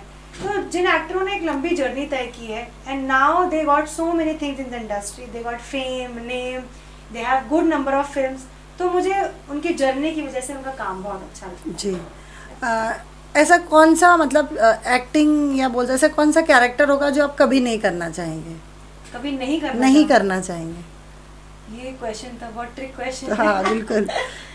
एक्चुअली क्या होता है, सबके लाइफ के कुछ मॉरल्स होते हैं, है ना। जैसे ये है कि नहीं मैं जैसे मैंने मेरा एक मॉरल है कि मैं चोरी नहीं करूँगी। सपोज मैंने बना लिया लाइफ में, है ना। इसका ये मतलब है कि मैं 10 रुपए की भी चोरी नहीं करूँगी, मैं 10 लाख की भी चोरी नहीं करूँगी और मैं 10 करोड़ की भी चोरी नहीं करूँगी, बिकॉज ये मेरे लाइफ के कुछ इथिक्स हैं जो मैं फॉलो करती हूँ। तो ऐसा कुछ कभी सोचा आपने कि नहीं मैं ये वाला ऐसा कोई मतलब कैरेक्टर कभी नहीं करूँगी या जो आपको कम पसंद हो, ऐसा बोल सकते? हाँ। अभी जैसे कि अभी अगर हम अभी currently apart from big films, not Bollywood big films या टॉलीवुड, जो भी अलग अलग इंडस्ट्री हमारे देश की, हिंदी फिल्म इंडस्ट्री या दूसरी कोई भी फिल्म इंडस्ट्री जो कि अच्छी फिल्में बना रहे हैं, उसके अलावा ऐसे बहुत सारे प्लेटफॉर्म है, छोटे छोटे प्लेटफॉर्म जो काफी ज्यादा न्यूडिटी को लाइक फर्स्ट प्रायोरिटी रख के फिल्म बनाते हैं। बिल्कुल। क्योंकि उन्हें पता है कि व्यूज गेन करना बहुत इजी है, राइट। तो हमें बहुत सारे ऐसे, मुझे तो बहुत आते हैं ऐसे अपॉर्चुनिटीज आती हैं कि हम एक वेब सीरीज कर रहे हैं लेकिन उसमें इंटीमेट सीन्स और किसिंग सीन्स वगैरह होंगे, जिन सीन्स की रिक्वायरमेंट भी नहीं है, जिन चीज़ की ज़रूरत भी नहीं है, just because of the views, just because of the money, they put all those kind of scenes in the film और series to gain a follower. ठीक है, it's a business, they are doing that business, but I don't think so that I can do all these kind of characters जहाँ पे nudity और vulgarity की ज़रूरत नहीं है और फिर भी आप उसको डाल रहे हैं। आई थिंक सेक्सी दिखना और वल्गर दिखने में बहुत एक थिन लाइन है। बिल्कुल। और ये पूरा डिपेंड करता है डायरेक्टर पे, फिल्म मेकर्स पे, कि वो कौन सी लाइन में अपने आप को रखना चाहते हैं। They want to show it in a vulgar way और इन अ सेक्सी वे। तो मुझे ऐसा लगता है कि ऐसे कैरेक्टर्स मैं बिल्कुल नहीं करूँगी। आई डोंट एक्सेप्ट ऑल्सो, मैं अभी ऐसे कोई कैरेक्टर एक्सेप्ट भी नहीं कर रही हूँ, इसीलिए शायद मुझे थोड़ा कम काम मिल रहा है, राइट। अगर ऐसा बट इट्स ओके, वही ना कि हमारे इथिक्स हैं, हमारे मॉरल के अगेंस्ट है तो हम नहीं करेंगे। हमारा सर्वाइवल नहीं है वो, बिल्कुल, है ना। हमें वही चीज करके जिंदगी का हमारा पालन हो रहा है या हमें उसी ऐसा वजह से कुछ पैसा नहीं मिलता है, वो जरूरी नहीं है। इसीलिए मैंने कभी भी अपना होस्टिंग एंकरिंग वाला जो पार्ट है वो छोड़ा नहीं, because I had seen that thing where all the female actors were struggling, उन्हें मजबूरी में वैसे कैरेक्टर चूज करने पड़ते हैं बिकॉज उनके पास सर्वाइवल मनी नहीं है, राइट। और उन्हें फिर उन्हें उस लूप में बोलते हैं ना, कुएं के मेंढक को लगने लगता है कि कुआं ही सब कुछ है, कुएं का पानी ही सब कुछ है, उसको पता ही नहीं कि कुएं के बाहर भी दुनिया है। बिल्कुल। तो जब वो उस सराउंडिंग में होते हैं तो उन्हें ऐसा लगने लगता है कि यही एक्टिंग है जी, यही करियर है। और ऐसी ही फिल्में हैं जो लोग पसंद करते हैं क्योंकि good number of views also they are getting good money from there, तो उन्हें ऐसा लगता है कि वही सारी चीज़ें। तो मुझे ऐसा लगता है कि मैं वैसे कैरेक्टर भी नहीं कर सकती और इन फ्यूचर भी मुझे नहीं लगता कि मैं कर पाऊंगी जहाँ पे अननेसेसरली चीज़ों की ज़रूरत है जी। If female actor in a bikini, if Yashraj is shooting और बिग प्रोडक्शन आर शूटिंग, तो वो एक एस्थेटिक वे में शूट करते हैं जहाँ पे उस चीज़ को एक एस्थेटिकली दर्शाया जाता है, जहाँ पे कहानी की डिमांड है, स्टोरी की डिमांड है। पर जहाँ कहानी उस चीज़ पे बनी हुई है उस चीज का पार्ट बनना आई डोंट थिंक सो मेरे लिए पॉसिबल। Okay ma'am. मैम आपने कई बड़े कलाकारों के साथ भी काम किया है। हाँ। उनमें से एक सुनील ग्रोवर जी हैं। हाँ, पर्सनली सुनील जी के साथ आपने टाइम लिया है Yes, और उनके साथ काम भी किया है। Right. तो जैसे हम स्क्रीन पे देखते हैं वो मतलब मैं एक्चुअली सुनील ग्रोवर जी की बहुत बड़ी फ़ैन हूँ, क्योंकि मैंने जितना वेरिएशन उनकी एक्टिंग में देखा है, मतलब एक बंदा जो आपको हंसा सकता है, जो आपको रुला सकता है, जो आपको डरा भी सकता है ना, ये चीज़ें मैंने उनमें देखी हैं और मैं पर्सनली उनकी बहुत बड़ी फ़ैन हूँ। तो उनके बारे में बताइए, मतलब कैसा लगा जब फर्स्ट टाइम उनसे मिले? क्या वो वाकई इतने अच्छे इंसान हैं जैसे स्क्रीन पे हम लोग देखते हैं? उनके जो कैरेक्टर जो प्ले किए, गुत्थी उन्होंने कैरेक्टर प्ले किया है, जो अभी रिसेंटली वो सलमान खान करते हैं, वो भी बहुत अच्छा करते हैं। उसके बाद में वो बुढ़िया दादी का कैरेक्टर करते हैं, वो भी वो बहुत अच्छा करते हैं। नेगेटिव रोल्स भी शाहरुख खान वो बहुत अच्छा करते हैं। बिल्कुल। I think he started his career with the character of Shahrukh Khan. Shahrukh Khan ji का एक शो आता था 5वीं पास से तेज। अच्छा। एक शो आता था 5वीं पास से तेज, मतलब 5वीं क्लास के जो क्वेश्चन होते थे वो सवाल उस शो में पूछे जाते थे और शाहरुख खान उसको होस्ट करते थे। अच्छा। और उसी शो का एक स्पूफ था, उसका नाम था 5वीं पास से फेल। ओके। 5वीं पास फेल, तो वो जो था वो सुनील ग्रोवर जी होस्ट करते थे। ओके। शाहरुख खान बन के वो स्पूफ था जी। एक स्पूफ का मतलब जो एक कॉमेडी तरीके से किसी चीज को जी, दिखाया जाए, तो वो उस शो का स्पूफ था। तो उसमें सुनील जी करते थे, और ये बात है आज से कुछ मुझे लगता है 20 साल पहले। आई थिंक उनका करियर ही 20-25 इयर्स का हो गया है, तो 20 साल पुरानी बात है जब वो शो करते थे। 2005 में या 6 की बात होगी। तो वो कैरेक्टर वो इतना मजा हुआ करते थे। उसके बाद में आई थिंक उन्होंने बहुत काम किया, बिल्कुल। लेकिन वो अमिताभ बच्चन इतना अच्छा करते हैं, शाहरुख खान इतना अच्छा करते हैं, और वो बन जाते हैं, वो मिमिक्री नहीं करते हैं, वो उस तरीके के एक्सप्रेशन देते हैं, वैसा फील करते हैं और ऑडियंस को भी फील कराते हैं। In real life is a very nice person, बहुत मस्तीखोर है वो। जितनी मस्ती वो स्टेज पे करते हैं उसकी 10 टाइम्स वो रियल लाइफ में करते हैं। जी। उनके साथ मेरा जो एक्सपीरियंस, हम लोग 3 दिन एक्चुअली हमने शो किया था, we were in Colombo. Okay. Colombo में हमारा शो था, तो हम लोगों ने साथ में ही ट्रैवल किया, काफी टाइम स्पेंड किया साथ में जी। तो काफी अच्छा नेचर है उनका, very good artist, very dedicated. And अगर वो किसी ग्रुप में है और बैठे हुए हैं अपार्ट फ्रॉम एक्टिंग, अगर वो ऐसे ह्यूमन बीइंग आप पूछेंगे कैसे हैं, अगर वो किसी ग्रुप में बैठे हैं और सुनील जी अगर नहीं है वहाँ 5 मिनट या 10 मिनट, तो ग्रुप को ऐसा लगने लगता है कि अरे यार कितना खाली खाली लग रहा है। तो ये that person has that aura, he has that aura जो आई थिंक वो दूर दूर तक स्प्रेड करता है। So they very nice human being, very nice human being.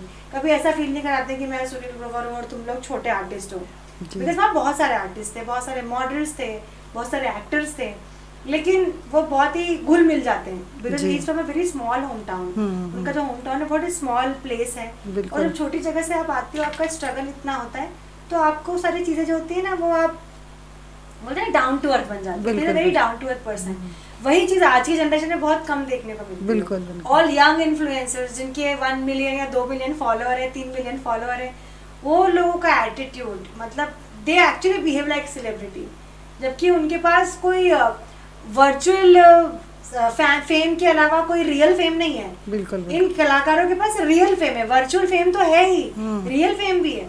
आप जहाँ जाके खड़े हो रहे हैं वहाँ 10 लोग सेल्फी के लिए आ रहे हैं, 10 भी नहीं, मतलब पूरा ग्रुप की ग्रुप उमड़ता है सेल्फी लेने के लिए, तो ये आपका फेम है। पर जो टेम्परेरी फेम है वो इंसान को बहुत ऊपर ले जाता है, और जो परमानेंट फेम है वो आपको जमीन से जोड़े रखता है। तो this is the difference between good artist and so called influencers. But I feel that Sunil ji is a very good, nice person. एक और मैम आपके फैन हैं अभिषेक, जिनको हमने बिग बॉस में देखा था। फ्रेंड है मेरे फैन। सॉरी काश मेरा फ्रेंड है, फैन होता। ये एडिट हो जाना चाहिए, गलत हो गया। तो आपके फ्रेंड है वो, मैं भी उनसे मिली थी, तब वो एक टिकटॉकर थे, तो अभी भी आप उनसे मिलते होंगे। तो क्या डिफरेंस दिखता है बिग बॉस के बाद और बिग बॉस के पहले? मतलब अभिषेक सेम है एज ए फ्रेंड या कुछ बदलाव आया है उनमें? एक्चुअली हम लोग ज्यादा बात नहीं कर पाते हैं, उसका मेन रीजन ये है कि वो बहुत बिजी रहता है। उसके पास बहुत सारे प्रोजेक्ट्स है करने के लिए, वो बहुत बिजी रहता है, मैं भी अपने कामों में बिजी रहती हूँ, तो हम लोग उतना उठ बैठ नहीं पाते जितना हम लोग पहले बैठते थे, क्योंकि अच्छा है ना, बिकॉज उसी के लिए तो हम मुंबई जाते हैं। बिल्कुल। तो नेचर के वो बिल्कुल वैसा ही है, he is the same person before big boss, after big boss same, जैसा वो था अभी भी वैसा ही। हम लोगों ने रिसेंटली साथ में शूट भी किया था। जी। So is a very nice person, he is doing that laughter chef और समथिंग। अभी कर रहे हैं वो। हाँ, तो is a very down to earth person, वो चिल गाय एकदम, कोई उसमें कोई चेंजेस नहीं आए, कोई परिवर्तन नहीं आया है, सिर्फ पॉजिटिव चेंजेस हैं। इज अ गुड एक्टर, होना भी चाहिए वो। Yes yes, is a good actor, good person, doing lots of work and that's the best thing what I feel. ठीक है मैम। मुंबई जाने के बाद कोई एक ऐसा फ्रेंड जिस पे आप मतलब ब्लाइंडली बिलीव कर सकते हैं? फ्रेंडशिप, ये फ्रेंडशिप जो एक बहुत बड़ा टर्म है, मुझे ऐसा लगता है कि वो एक जगह ऐसी है, शहर ऐसा है जहाँ हर कोई अपना ड्रीम चेज करने के लिए आया है। जी। ठीक है, तो जिंदगी बोलते हैं ना एक कारवा की तरह है, जितने लोग आपके साथ चलते जुड़ते गए जाए। कारवा बनता गया, लोग जुड़ते गए, आप आगे बढ़ते गए।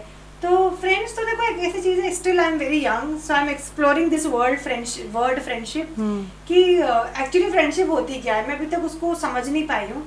तो कुछ लोग थे जो आपके शुरुआत करियर में आपके साथ थे, अभी वो नहीं है, कुछ लोग हैं भी, कुछ लोग माइनस हो गए, कुछ प्लस हो गए, but I am still struggling finding a good friend.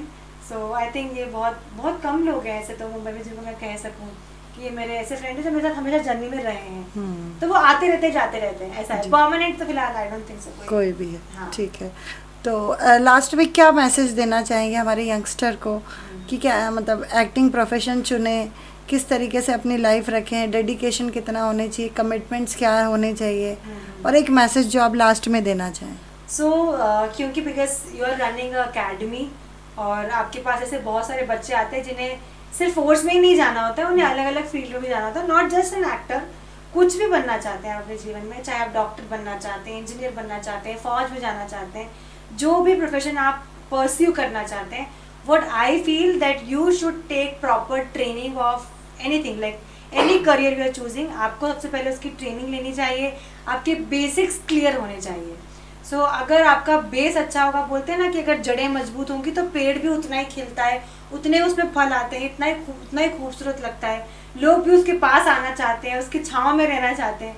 तो अगर आपका विजन उतना बड़ा बनने का है तो आपकी तैयारी जो है वो बहुत छोटी छोटी तैयारियाँ होनी चाहिए।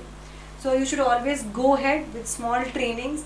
अगर एक्टर बनना है तो अकेडमी जाइए जहाँ से एक्टिंग की प्रॉपर ट्रेनिंग आपको मिलेगी, या तो NSD जाइए, स्कूल और ड्रामा स्कूल्स जाइए। अगर आपके पास वो भी नहीं है तो आप फिल्में देखिए, उससे आप देख के एक अच्छी एक्टिंग स्किल्स को डेवलप कर सकते हैं। अगर आप वो भी नहीं देख पाते हैं तो आप अपने आसपास के लोगों को ऑब्जर्व कीजिए, that's the best school. If you will observe your surroundings you will be a good actor in your life। Okay ma'am, तो आपसे बात करके बहुत अच्छा लगा। Thank you. और ये पॉडकास्ट शायद अच्छा लगे बच्चों को जो इस करियर को चूज़ करना चाहते हैं। तो आपका यहाँ आने का और हमारे साथ बातचीत करने के लिए बहुत बहुत धन्यवाद। थैंक यू सो मच, मुझे भी बहुत अच्छा लगा। It was a nice experience for me. वो कहते हैं ना आजकल बहुत चल रहा है सोशल मीडिया पे कि कोई मुझे भी पॉडकास्ट में बुलाओ, मुझे बहुत कुछ बोलना है। जी, तो आप बोल पाए मैम? मुझे बहुत कुछ बोलना था और मैंने बोला है। ऑब्वियसली ये बहुत 50% है मेरा, बिल्कुल, बट नेक्स्ट बिल्कुल। टाइम हम बहुत जरूर आएंगे जब मैं बिल्कुल। बहुत बड़ी स्टार बन जाऊंगी। नहीं, अभी भी आप बड़े ही स्टार हैं। आई होप आपको हमारा ये पॉडकास्ट अच्छा लगा होगा। आपको मेरी तरफ से, हमारे जो डायरेक्टर सर हैं धर्मेंद्र सिंह झाला की तरफ से बहुत बहुत धन्यवाद। और अगर आपको हमारा चैनल अच्छा लगता है, हमारे वीडियोस अच्छे लगते हैं तो लाइक कीजिए और चैनल को सब्सक्राइब कीजिए। जय हिंद।